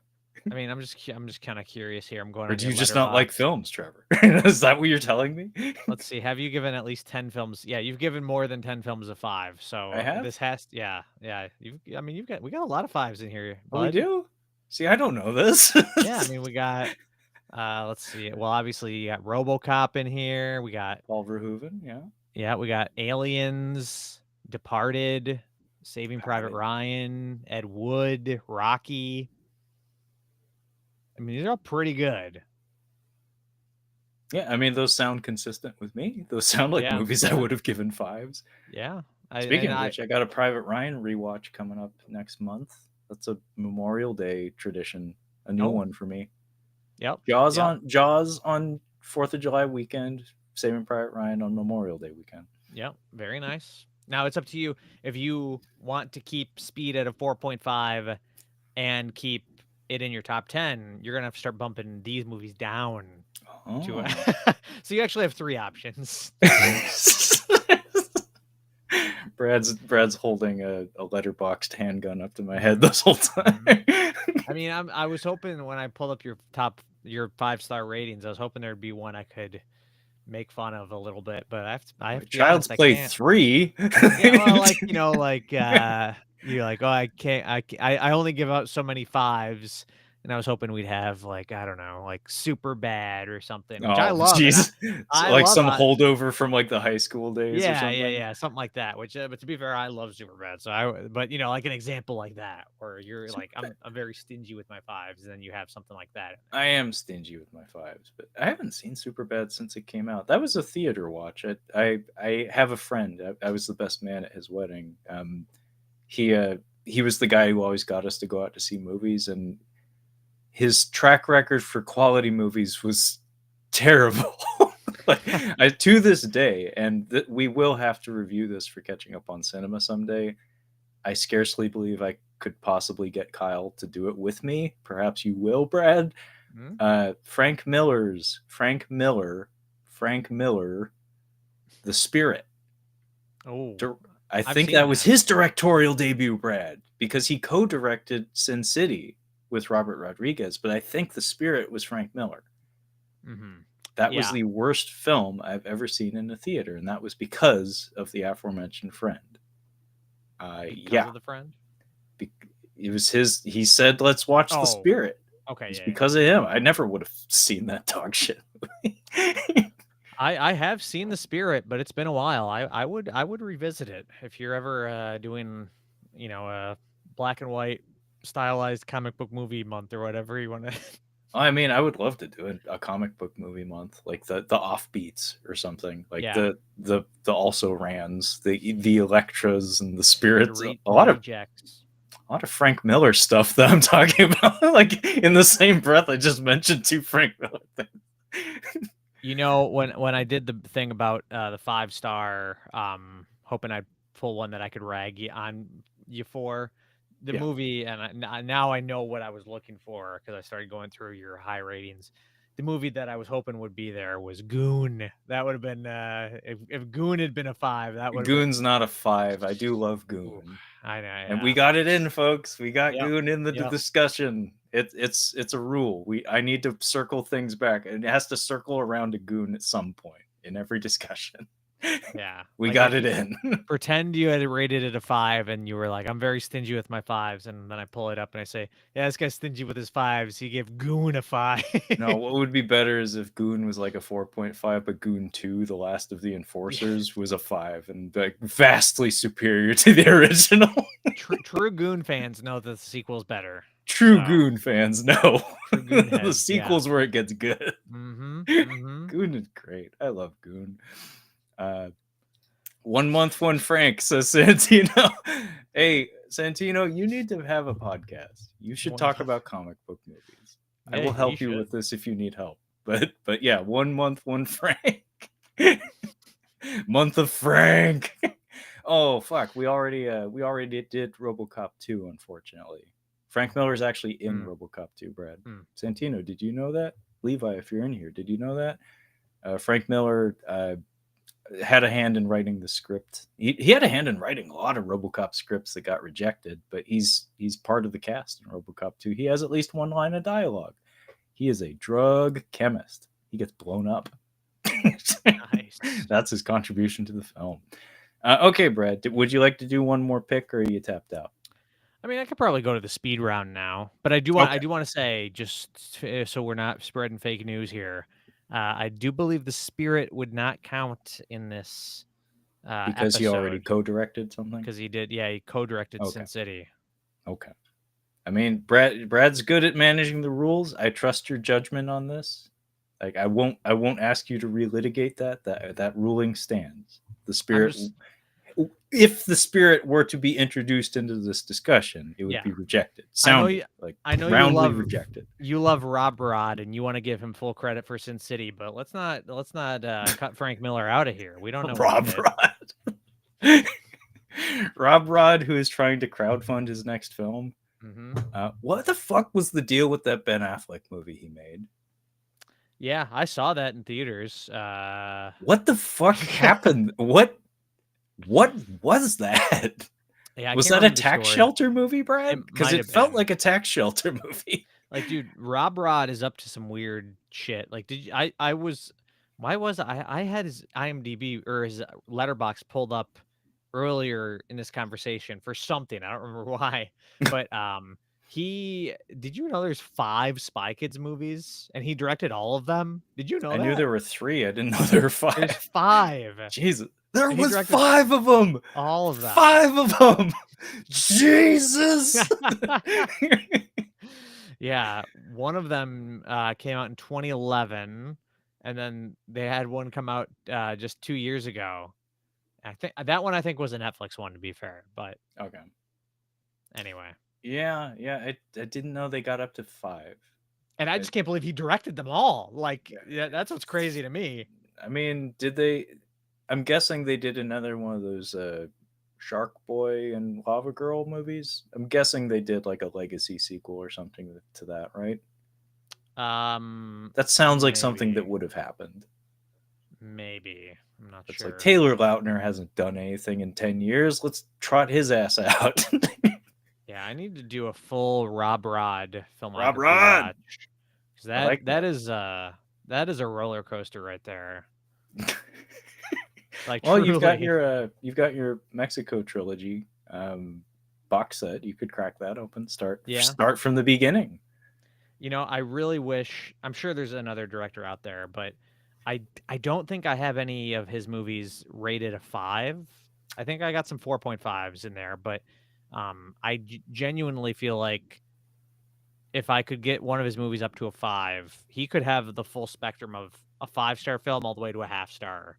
Oh You yeah, know, he's if anyone was to be able to do it, Rob Rod. Yeah, like I'm trying like to think of any other directors who would maybe fit that bill. yeah, I can't think of any others off the top of my head. But Yeah. when you phrase it that way, it's like yeah, he could do it. Like he's That's a honestly madman. He could kind of do it. impressive, to be On honest. it, I admire his hustle. Yep. Like every that's like the main thing you can never take away from Rob Rod is the hustle. Like the man works. Mhm. Man has managed to maintain a career over the decades. Somehow managed to remain somewhat relevant over the years. All right. For this bit, I got to either start force feeding Desperado, From Dusk Till Dawn, or The Faculty. Those would be the ones I'm force feeding up to a 5. Um That's I don't know if I could honestly. I like a lot of those movies. I don't know if I could ever qualify them as a 5 though. I think I could get From Dusk Till Dawn up there. I really do. On the right night, absolutely. On the Yeah. it's like Big Trouble in Little China. In the right context, on the right night, it is Mhm. the best movie you'll ever see. Yep. But it has to the stars have to align. Like the planets have to align. Speaking of which, you think a lot of people are going to be rewatching From Dusk Till Dawn like in the weeks to come here?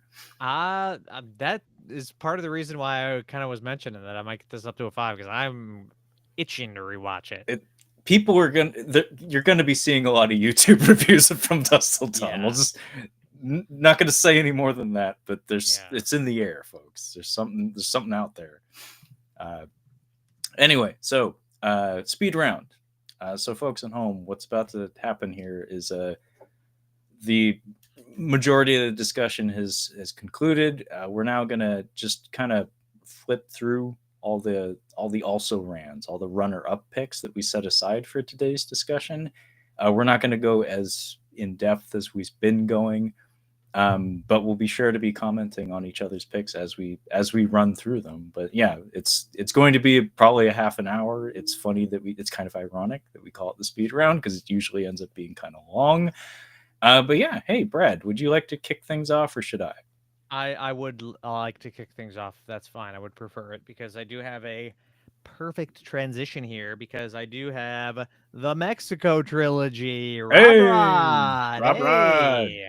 Yeah, I popped on this one. Bought 100% with swag bucks. I said, I don't know if I want to spend my cold hard cash on this, but swag bucks, absolutely. Because I think it was you that said it's like 1.5 good movies. Yeah. But I mean, that's about One and right. a half good movies, but probably some amazing behind the scenes like featurettes, Yeah. especially for El Mariachi. And it's the kind of thing where I thought about it because you could get Desperado 4K on its own. And I was like, well, I do like El Mariachi. Like, that's one where I go back to it. And Desperado, especially because it's the movie where I thought I was having brain issues because I watched it, the whole movie, without any memory of having watched it. And then I went to log it on Letterboxd and saw that I had logged it and watched it like 2 years earlier. Yeah. And that was a scary moment. So, this has got a and at that point, it's like, all right, I'll watch Once Upon a Time in Mexico. So this has got a very special place in my heart. This trilogy here. I have you mentioned him earlier. I have Steven Soderbergh's Sex, Lies, and Videotape. Um, I will say that I didn't research a lot of these to confirm that they are debuts, but I believe they are debuts. And I really like this Criterion case here. They're really thin. Oh, Kind of digging it. yeah. I mean, it's not often they do alternative packaging, but that Yeah. kind of works. I think you've got the play buttons, the play pause on the side here. I kind of really Oh. like it. I think when I got this, I was like, "What?" I was like, "What the hell is this crap?" But it Now has you grown like on it. me. The movie itself, I was not overly crazy about, but it's all right. We have my boy, R.I.P. David Lynch, Eraserhead. Love Eraserhead. Yeah. I mean, I love every David Lynch movie, but what an incredible debut! Like, whew, this Absolutely. Yeah. rocks. How many years did it take to make that one? It was a long time. It was in Yeah. production for a long time. Yeah. And Jack Nance kept that haircut the whole time, Mhm. right? Yep, yep. Yeah. Levi Um, comments, by the way, I do wish Rob Rod would make better movies. He had a really unique and fun voice that kind of descended into nonsense.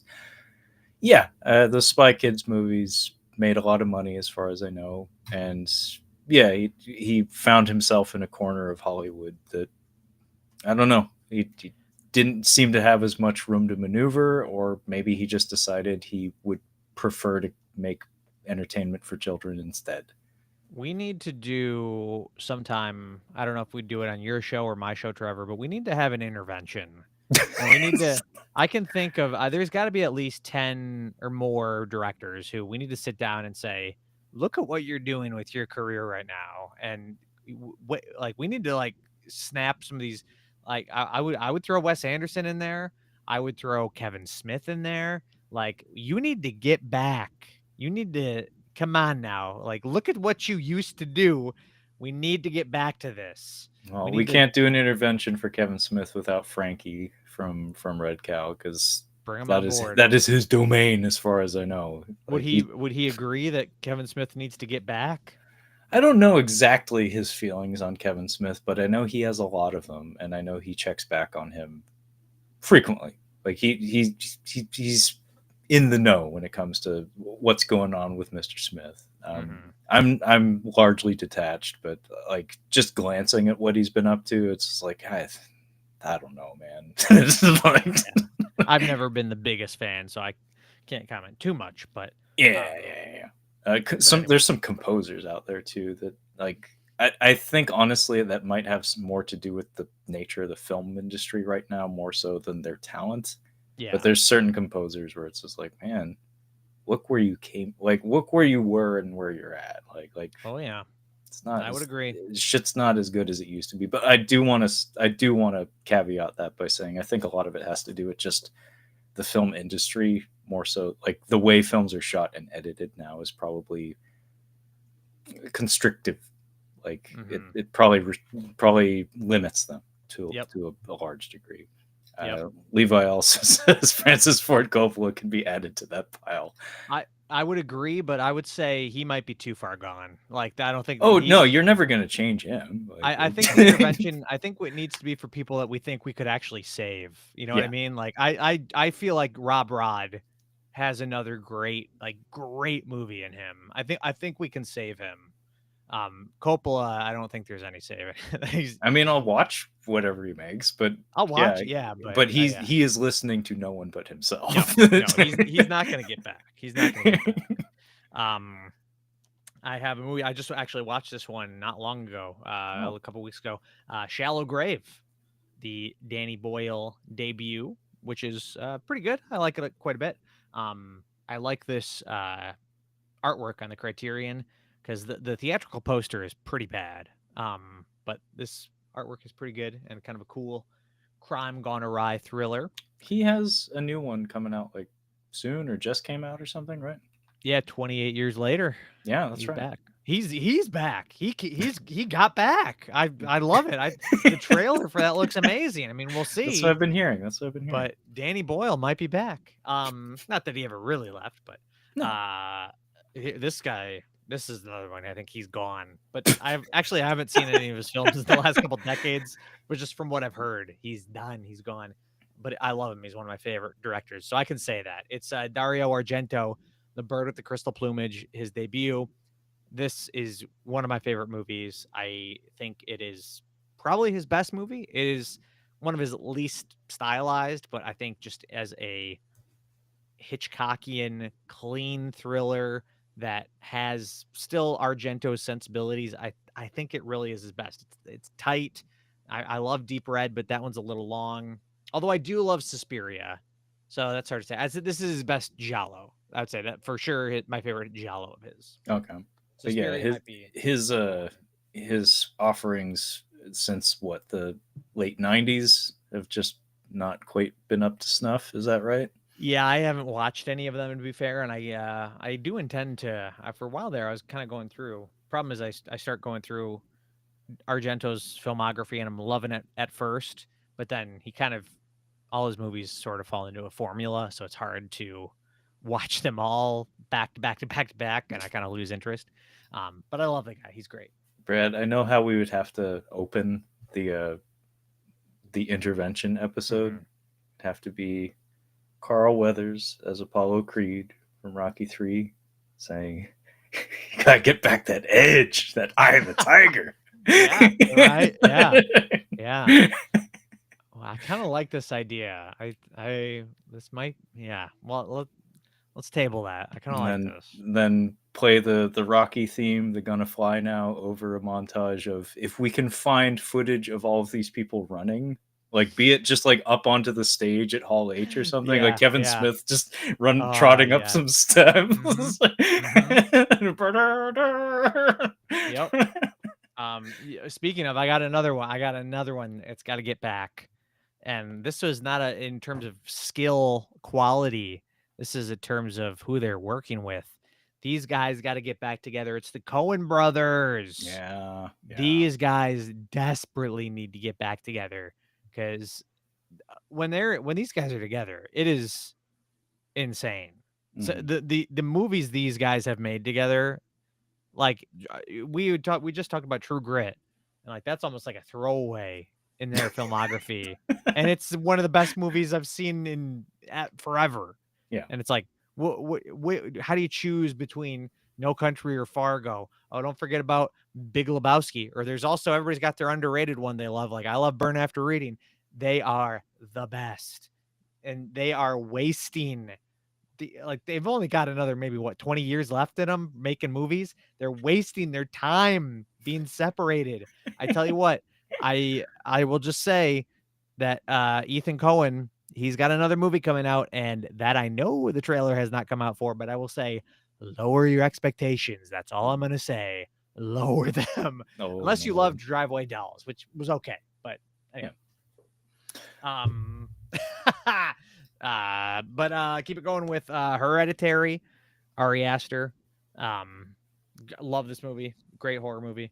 Another one, Talk to Me, Oh which yeah. I Yeah, think is yeah. really good, and I love just the story of these guys were YouTubers, and they graduated out of the. I love YouTube, but they graduated out of the YouTube slop machine. Because I do feel like that's one thing that like a lot of kids now, like they might not want to make movies. They just want to make YouTube. And I like that this is an example of someone proving themselves on YouTube and actually making something worthwhile out of it. Um, Although there Yeah. are some great YouTube videos. No, that's kind of probably going to be a trend going forward. Like we'll have to brace ourselves for a lot more of that going forward because there's a lot Mhm. of people that are coming up in the industry through that avenue.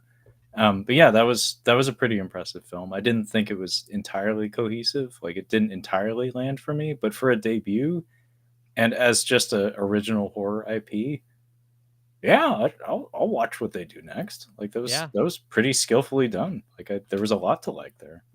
Their next movie comes out next month, I believe, Oh actually. no shit, cool. Yeah. hmm This one, I think everybody says it's a debut. I want to say that technically this director had another movie that was like they threw it out or something. I don't. Maybe you know more about it. Quentin Tarantino, Reservoir Dogs. Didn't he have like some movie called like Happy Birthday to Me or something? If Levi's in here, he probably knows. I'm not a Tarantino expert. Obviously, I know True Romance he wrote. hmm I wouldn't be surprised at all if he like vied for directing it. But no, I don't actually know the story of if he had like a gig lined up and then bailed or something. Because I know for sure he wouldn't count it as one of his 10 movies, and it's not listed on. Okay, my best friend's birthday. Okay, here Mm. it is. It's an unfinished 1987 film. So there you go. Ah, so they started production, but then it didn't become a released film, or it I didn't guess even so. finish Yeah. filming, like didn't finish production. I kind of like that. He said, "Listen, I'm." He's like, even back then, he's like, "I'm only doing 10 movies. This ain't gonna be one of them." Yeah, Kind of like so that all actually. you freaks out there, don't dig that shit up. Don't dig up Yeah. the footage and like cobble it together or something in 2025. Yep. But I love this movie. I'll never forget the time that we went and saw it with Michael Madsen. I don't think he actually watched it with us, but he did a Q&A afterwards. And he had some very interesting things to say. And I think we caught him in some lies, me and my roommate at the time. Oh, He told a story about how um, the cop that's in the trunk of the car, uh, they were like, what was he actually in the trunk of the car? Blah, blah. And Michael Madsen was like, he was in the trunk of the car, and actually I took the car with him still in the trunk and went for a joyride. And everybody's laughing, and it's like, oh, this is funny. And he's like, yeah, and I went and I got some fries. I went to a drive-through and I got some fries while he was in the trunk of the car, and we're all laughing. And then Michael Madsen says, yeah, it was at Taco Bell. I got fries at Taco Bell, and we're kind of like, did they have Taco Bell fries? I don't think they had fries at Taco Bell back then. That something ain't adding up, Mikey. Mikey, something ain't adding up. I don't know if I believe your story anymore. yeah, that's an odd detail. Like that's an odd Yeah. mix-up. But yeah, it sounds like he was just blowing smoke up your ass. Let's see here. I've got a couple more. I did While grab. you're looking for that, I should toss out there that I often think of Tom Sizemore and Michael Madsen in the same train of thought for some reason. And I remember Eric Roberts, I'm pretty sure, is the king of numbers, of roles, Oh yeah. of acting roles. Like folks at home, like if you want to blow your fucking mind, look up Eric Roberts's filmography and Mm-hmm. just take in the numbers. The numbers are insane. But I want to say, like, I think it's like Michael Madsen, or it could be Tom Sizemore also have like some uncanny number of film roles. I it's one or the other or both. Michael Madsen, I'm looking at it now. He has done a lot. Yeah, I seem to remember he ended up being part of this discussion when Kyle pointed out to me. But yeah, Eric Roberts is he's making movies every 20 minutes. Yeah. That's insane.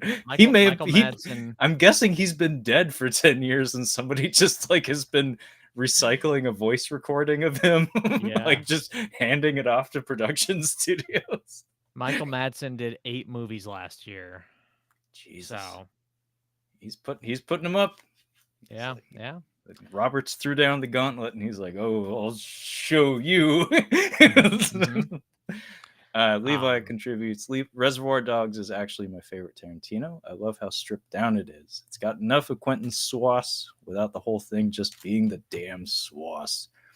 Yeah, it's been a long time since I've seen it, but I remember it being much as you just described, Levi. Very, very tight, toit like a toiger. Yep. Yeah, great debut. Yeah, it's not my favorite of his, but it's up there for sure. Let's see here. We did mention this guy earlier. This guy who's got to get back. He's got to get back. Shaun of the Dead, Edgar Wright. Oh, we did mention him. Mm-hmm. Yep. Which I think is his best movie with a bullet. But I do love The World's End and Hot Fuzz, but I actually prefer The World's End. But anyway, I won't say much about this, but I got James Cameron, Piranha 2, The Spawning. The Spawning. Classic flick. Oh, yeah, for Roger Corman. I have this one here. This is just an actress debut. I don't think it's a director debut, but I looked up best debut performances, and this one came up. I have The Piano, Anna Paquin, with her, I think, Oscar-winning debut. Yeah, that's right. Oh, so speaking of Fly Away Home, I think that was a movie she did a little after that one. Yep. Let's see here. Then we have, I think I didn't look this up, but I'm almost positive it's a debut. Donnie Darko. What is the director's name again? Richard Kelly. There you go. Yeah. Who, I don't know. I kind of like this guy. Like, I understand why he fell off, but Southland Tales in the Box, I still kind of like. I like his big swings. Yeah, the box was all right. Southland Tales is like one of those cringe fests that, probably worth a revisit. Like not as a quality film, but just as an oddity because it Hmm. does take some big swings, as you say. Yep. Yep. Crazy. I mean, I understand why, but crazy that he hasn't made a film since The Box. Yeah. But maybe someday. I have The Virgin Suicides, Sofia Coppola. Yes, debut feature, correct. And I love Sofia Coppola. The best Coppola working today, I can say that much easily. What about Nick Um, Cage? he he's cousin, doesn't count. He's a cousin. He's got the name. I mean, he changed it, but he still got it. Yeah, yeah. I best filmmaker, best director Okay. Coppola. Let's say that. Well, Even that'll be throw Nick world Cage's premiere. next phase. Yeah, yeah. And then I've got Jordan Peele's Get Out, Oh, good one. which is a very strong debut. Although I do think often how I really like Get Out. I think it is a really strong debut, like I said. But I was just for whatever reason, like just sometimes I just think about Nope, and Yeah. I'm like that is to me so far and away his best movie. I mean, I really like Get Out, but it's like Nope is on another level for me. Nope is kind of special. Like I don't know how successful it was. Like I don't know if it racked up the same viewership as Get Out because Get Out was a phenomenon. Hmm. Us less so, and I want to say that there were diminishing returns. But Nope, especially if you were able to go into it blind as I was, Hmm. and then like found yourself slowly piecing together. It's like I didn't expect this, but this I think this movie's like made for me. Yeah. Yep. I think I love everything about this. Like I think this checks like all of my favorite boxes. Yeah. I mean, one of the best movie going moments in the last 5 years or so, and this is kind of stolen from somebody's review on Letterbox that I liked and using their words a little bit here, but was when I realized that the movie wasn't Close Encounters, but it was Jaws. That's when I was like, this is amazing. And I kind of lost my mind. It's been a while since I've had a moment like that in a movie theater. Yeah, no, I wish I had gotten to see it in the theater. I unfortunately did not, which I really wish I had because I stayed away from the marketing. I didn't actually know what it was. I need to point out the score for this movie. There is a track in this movie that's simply called "The Run." Like Hmm. maybe just see the movie if you're interested. Like that would be how I would package this. But if you just want to hear a brilliant piece of music and just a brilliant like minute and a half of cinema, it's called The Run, I believe, and it's by Michael A. Bells. It looks like is our artist.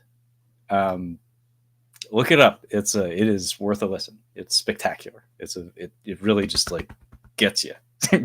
It's a Hmm. beautiful piece of filmmaking. Uh, Levi contributes. Get Out is a damn good start to a career that seems to have had a sophomore, junior, and senior slump. I'd love for Peel to do good things. It's just he keeps choosing duds that feel first draft. I know his Twilight Zone show was a big fucking flop. That him movie that's just been marketed, he's only producing that, correct? I believe so, but that looks pretty good. It does look pretty good, I'm but kind of I excited don't about think he's that. directing it. Yeah. Hmm. Okay, But you got any that's other all I picks, got. Brad? Nope. I think that's all of them. Okay. Well, I will head into my speed round, and I'll try to be speedy about it. It's probably getting late over there on the East Coast. We got two rules here at Tales from the Shelf. One is Goon. We got to work Goon into every Hmm. discussion. It's the law of the land. Two is David Leitch. Oh David yeah. Leitch. Yep. David Leitch, who directed Atomic Blonde, but also co-directed John Wick. Kind of ghost co-directed it. I have it, but oh, it's right here. John Wick. Hmm. Uh, John Wick. One of the more impressive, more noteworthy franchises that's come into existence in the Hollywood landscape in the past decade or so. And Atomic Blonde, John Wick. I don't know if he's officially credited, but he's often thought of as co-directing this with Chad Stahelski. So this also serves as the directorial debut of Chad Stahelski. So 2 for 1. But Atomic Blonde was David Leitch's first film as a solo director. Um, Pretty good one. I came around to it. I didn't appreciate it nearly as much the first time around. It took a rewatch for it to really click.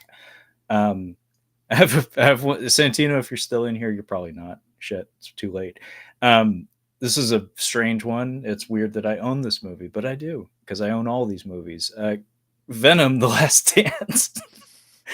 This is directed by Kelly Marcel, who Classic debut film. classic debut. Truly one of the more impactful films in the cinema landscape in the past 5 years or so. Kelly Marcel is, I believe, mostly a writer. And I did 5 minutes of research just because I was curious, like, because this is a fucked up Frankenstein of a movie. Like, it is busted to shit in so many respects. Like, this is a messy ass movie. It's not good. But I looked her up, and it was really fascinating, actually, Brad. Kind of a cute story of a form of nepotism, I guess. She, I guess, she's a writer, but she's been associated with Tom Hardy since like the beginning of his career. Like she attended like a acting workshop that he was teaching, like he was Mhm. instructing or something, and they've been like actual just friends for decades. And she's worked on a lot of his movies, and I have to assume that like he got stuck doing these Venom movies and eventually used his sway, used his clout in Hollywood to say, yeah, my friend Kelly's going to direct this. Yeah, It's like she yeah. doesn't know how. She's a writer, but it would be nice for her to have a director credit, and I can give it to her. That's my guess as to what happened. Resulted in dog shit, but kind of a cute story if that's the case, I guess. Yeah, it's kinda nice. Heartwarming. Best thing to come I, out of that movie. yeah, it's a story. I don't Yeah. know if any of it's really true, but I like 5 minutes of research and I learned something interesting. I'll cheat a little bit here. I have like an ultra indie movie that I've talked about a few times on the show, but he's my friend. I like seeing him. He's my good friend, actually. From Portland, Sean Parker. He actually, I bought a Blu-ray off of him. I insisted on buying it because he's an indie filmmaker. He lives in Portland. Coup de Cinema was his feature debut. This came out in 2011. I am in it for 5 seconds, I think, as a clown, as a masked clown who is using an Nice. AK-47 to mow down soldiers in a quarry. I am Wow. also playing the soldiers that are being shot. So I'm in this film, so I guess I get to hold that distinction. But this is a cute little heist movie, although the thing that is being heisted is the making of a film. So basically, it's an indie filmmaker who's working on an inept film production. Who just he gets up the gumption, he works up the gumption to say, I don't like what we're shooting from day to day, so I'm going to go back at night and reshoot everything and secretly make make the movie parallel to the movie that I'm being paid to make. That's cool. It's very cute. It's Yeah. a lovely premise. It's a cute indie film. It's his first feature. His name is Sean Parker. He has a project called Fogtown that he's currently been working on. The pilot's already available on YouTube. They have a Kickstarter and a Patreon, all that business that I'm paid into. They also have a game that's going to be coming out on Steam eventually. So yeah, look up Fogtown and Sean Parker. He's a lovely human being. I'm glad I know him. I met him in college. And speaking of which, I told you there were 2 rules, Brad. Goon, Ah, Last of the yes. Enforcers, the directorial debut of Jay Baruchel or Baruchel.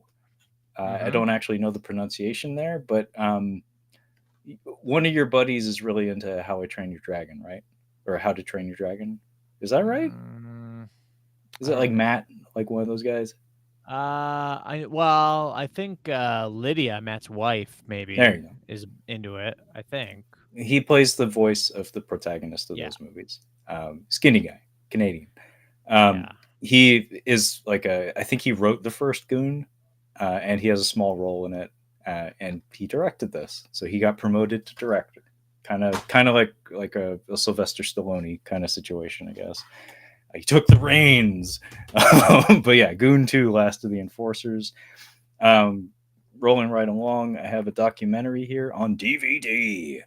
Um, Bigger, Stronger, Faster. Have you seen this one, Brad?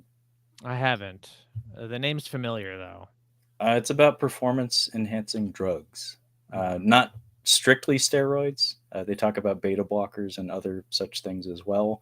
It's kind of very, like, you can tell just by the cover art, kind of in the same vein of like an entertainment documentary, like that emphasizes entertainment over information. Yeah. Not exactly the best practice when it comes to like documentary filmmaking, but it gets people to watch your product. Kind of similar to like a Super Size Me or like The King of Kong or something. Mhm. This is from Chris Bell, who his whole family, as far as I know, except for his parents, like all of his brothers, at least one of whom is already dead, unfortunately. I think like all of his siblings, including him, like suffer from substance abuse issues. So like after this, I think he made like a kratom documentary, if you know what that is. I barely know what it is. I only know about it because of researching him a long time ago. Anyway, this is a curious documentary that like kind of advocates subtly for performance enhancing drugs. Like not strongly, but it proposes the argument. And it's an interesting watch. It's very good narrative documentary filmmaking. Like I said, it emphasizes entertainment over information, but it's not half bad. Like especially if you know grew up watching all the same '80s action movies and pro wrestling that he did, which Hmm. I did. So yeah, this is Chris Bell. Uh, I think he's entirely a documentary filmmaker. Uh, would be a show without Goon. That is absolutely right. It is a rule. I have here a Japanese DVD, which means I can't watch this anymore because I gave my all region player to my ex. She had a lot of French movies that she would watch. So this just occupies space on my shelf now, but it's a cool disc. This is Mirai Ninja, which means future ninja. Uh, dig that cover art, yeah. It is pretty nice. I know, right? So, this is I've talked about this fella many times on the show. Brad's had to put up with me talking about him a lot. This is from director Keita Amemiya, who is obvious, like he does production design and art design, but he's also a filmmaker. He worked on Super Sentai and Kamen Rider, all those old Japanese tokusatsu shows, and then he moved into feature filmmaking. And a lot of his stuff feels like it maybe ought to be animated instead of being done in live action, but I actually love his insistence on working in the live action environment because you get to see lovely physical props and costumes and stuff, as like brought to life via his sketches. Kind of similar to like Guillermo del Toro, Brad.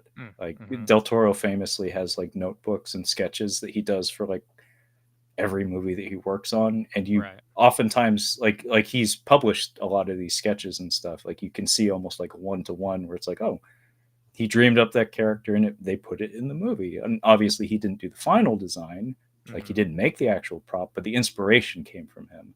And that's kind of the same case with this guy. His production design is almost always coming from his hand, from his mind, and as a result, he's not a great filmmaker by any means, but his art is some of my favorite. So I watch a lot of his stuff. I gobble it up. He's special to me. I like him a lot. I have here a film that shockingly, this guy has not made that many films.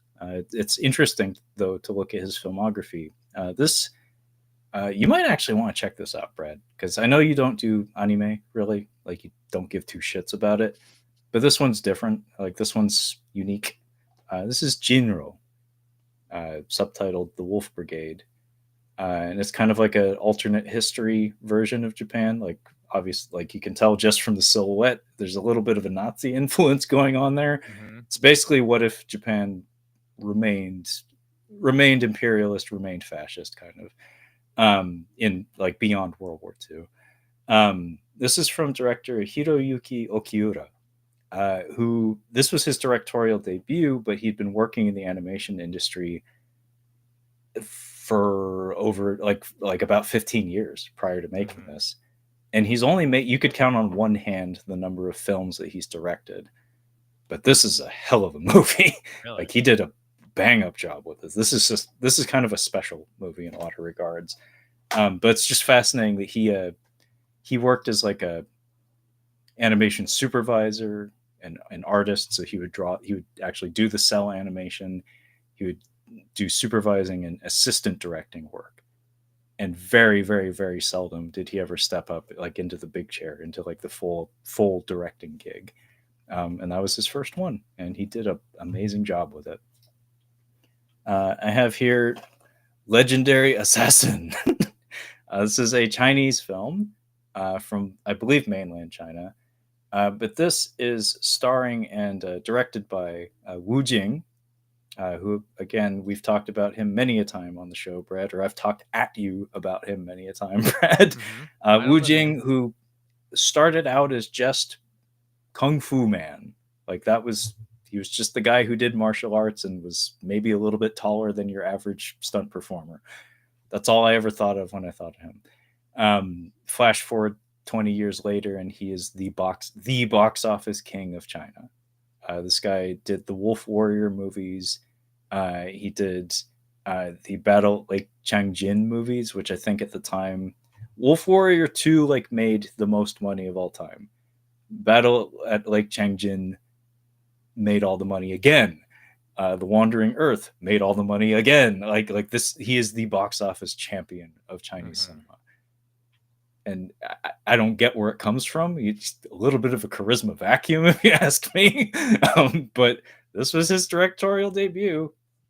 Kind of a nothing burger of a martial arts movie, but hey, it has Ken Lo in it. I like Ken Lo. Uh, Okay.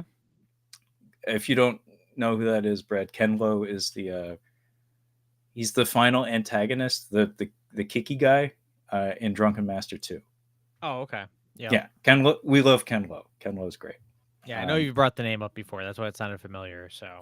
if you watch enough Jackie Chan movies, you'll start to like, even if you never learn his name, Brad, you'll start to be able to pick his face out of a crowd where you'll be like, oh, I know him.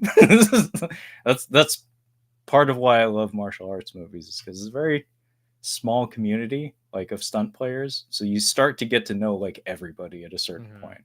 And Yep. Ken Lo is one of those guys where it's like, oh yeah, I've seen Jackie Chan kick him like in 30 different movies. And I've seen Jet Li kick him in 15. Yeah. And carrying on in that same vein, I have here Donnie Yen's directorial debut, The New Big Boss, aka it's like it's like Wolf of Legend or Legendary Wolf or something like that. This movie has many, many, many titles. Um, and this is a fascinating movie because one, this is maybe the worst quality DVD I own. Mm. It's from Tokyo Shock, who they were putting out a lot of Asian cinema in the early 2000s, but the image quality is, it's right up there with Bone Sickness. Like Ew. it's borderline unwatchable. Um, but yeah, he like ghost directed something prior to this, but it's not been confirmed. Like it's a rumor. So this holds the distinction as being his directorial debut. But yeah, this is Donnie Yen starring in and directing himself. And what's interesting about him as a martial arts star and filmmaker is that, unlike Jackie Chan, who directs movies as you would expect him to, kind of like, if you picture in your head, like, I know what Jackie Chan does, I know what to expect from him. If you were to picture that man directing a movie, you pretty much get that when you watch his movies. But Mhm. Donnie Yen is very eccentric. Like he, I don't know, when it comes to his like visual motifs and his style of editing, he's very ethereal and dreamlike a lot of times. And when it comes to like even exhibiting the martial arts, there's a lot more emphasis placed on filmmaking, on shots, on editing, rather than like raw athleticism and physicality. It's very fascinating. Like he's a little bit avant garde, honestly.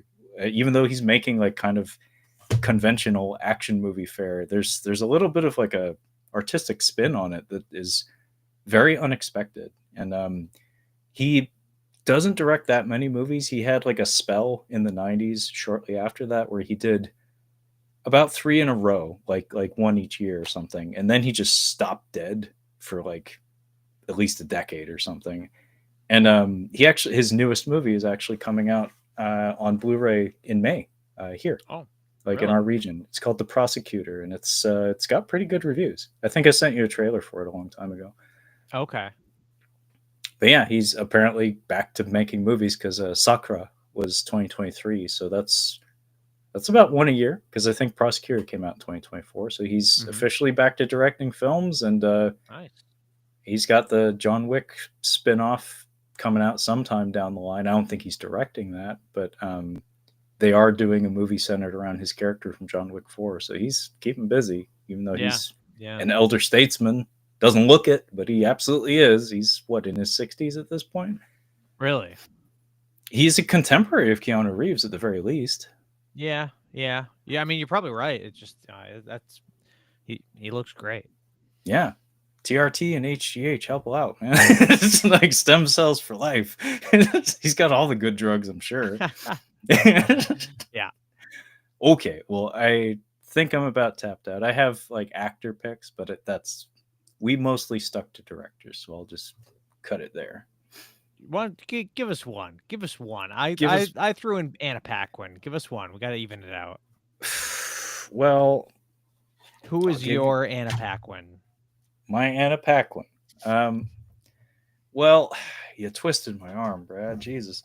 So I have here, kind of similar to what I just described, a situation where it's like on paper, there's rumor that this happened, but I don't think it's been confirmed. I have here the dual debut features of an actor slash martial artist, because apparently that's all they talk about. Um, Scott Adkins in The Accidental Spy Oh and yes. Extreme Challenge. Look at that art. Look at Wow. that, and look at the Hollywood video sticker. That's some I can't quality believe you shit. were not gonna pull out a Scott Adkins debut. I had to twist your arm for it. I'm shocked. You did have to twist my arm, but the story with these ones is that I only own this movie because Scott Adkins is credited as being in it. However, I don't think he's in this movie. um, he, if you look up like his Wikipedia or his IMDb, he is listed as being in the movie, but unfortunately, there are multiple versions of this movie, and I don't Mm. think the American release of it includes him because the American release is it's utter dog shit and it's incomprehensible. It is terrible. The Accidental Spy is just it's a terrible Jackie Chan movie. By the way, neither of these ladies nor this gentleman with the handgun and the sunglasses are in this film. Lies, secrets and Wow. lies, secrets and lies. But yeah, I only watched this movie. I only bought this movie because the project, the ongoing project, is to own every Atkins movie ever, and I Hmm. didn't see I watched it and I was like, I don't think I saw him in that movie. And as far as I understand, he may be in like the Chinese version of it. I have never confirmed that, but he does often speak of this film, Extreme Challenge, as his feature debut. Um, and he's in it for one scene. He just plays a generic martial artist wearing like Nerf pads. Like he looks like a dumbass. But he gets to do a lot of weapon work. He gets a whole ass action scene to himself, and he showed up, man. Like he really tried to make something of it in this kind of dog shit movie that no one's really seen. But Yeah. you got to start somewhere, and I think it's actually kind of impressive that he's British, but he got his start in cinema overseas in China, like to make that journey, to take that leap, to take that risk. That's probably scary to go to to go to a foreign country to practice your trade and hope that they think you're good at it and hope you'll Yeah. get a True. career out of it. I mean, he Yeah. did. It took a few years to get him rolling, but he did actually work with Jackie Chan at least twice. Um, the um, the Medallion, Brad. Do you know the Medallion? Oh yeah. I don't think I've ever seen it, but I know the movie. I was about to say the time period when that came out. I bet you remember like the commercials for it and all that. Hmm. Um, Plus, it had the Claire Forlani lady in it. Like after Meet Joe Black, I feel like her face was kind of ever present for about 5 minutes there. Um, Scott Adkins has a very, very, very small role in the Medallion, but kind of similar to Accidental Spy. For some reason, the American cut of the movie, they just yanked him out of it, and it's like, Mm. you yanked the action out of the Jackie Chan movie? Who the who the fuck cut this? Like, are you mad? So, Anyway, do you own the medallion? I do. Yeah, it's over there somewhere in the alternative shelf that Brad curses my name for. Like, Brad Brad is very upset with me for having an alternative shelf for Scott Adkins. Like, he should not be separate from the rest of the pack. Was that my stance? I don't know if I don't know if I feel that way anymore. Well, it's very late, and we're all very tired. Anyway, that I won't throw any more at you, Brad. We can call it good there. But yeah, this has been our discussion of Dynamite debuts. So we largely just talked about debuting film directors, like their feature directorial debuts, via our film collections. So as always, thank you for joining me, Brad. This was great. Yeah, it's always great to be here. Yeah, and it's always nice getting comments and stuff, things to bounce off of. But before we go, Brad, would you care to let our listeners and hopefully viewers know where they can find you and your awesome podcast? Yeah, it's the Cinema Speak podcast. So you can find us anywhere where you listen to podcasts, iTunes, Stitcher, Spotify. We're on Twitter at the Cinema Speak, Instagram Cinema Speak Podcast, and on YouTube as Cinema Speak. And you can just find a webpage for us on the web, of course, at cinemaspeak.libsyn.com. Well said. You got any YouTube videos in the works, Brad? YouTube has fallen off lately, but I'd like to get it back. I'd like to get it back up and running. We'll see. All right. Nothing Well, in the if you works need, right now, though. okay. Well, if you need to bounce ideas off anybody, I'm right here, bud. I might take Uh, you up on that. okay. Well, I'm here. Okay. It's like, let's do it now. No, but as for myself, I mean, you've been listening and or watching for about 2.5 hours at this point, so you probably already know, but the show is catching up on cinema. I am Trevor. My regular co-host Kyle has been busy with real life shit, so I've been kind of keeping the ship afloat for the time being. But I'm not really active on the social medias, so I don't really have much to tell you about where to find us, other than we are available on pretty much every podcasting platform you can imagine. So like, share, subscribe, and all that business. And if you're at all interested in schmoozing or checking out some video clips that I've edited for the Red Cow Arcade / Red Cow Entertainment YouTube channel, I am part of the Red Cow Discord as Catching Up on Cinema, so feel free to give me a poke. But yeah, that being said, thank you so much for joining us tonight, and we'll catch you next time.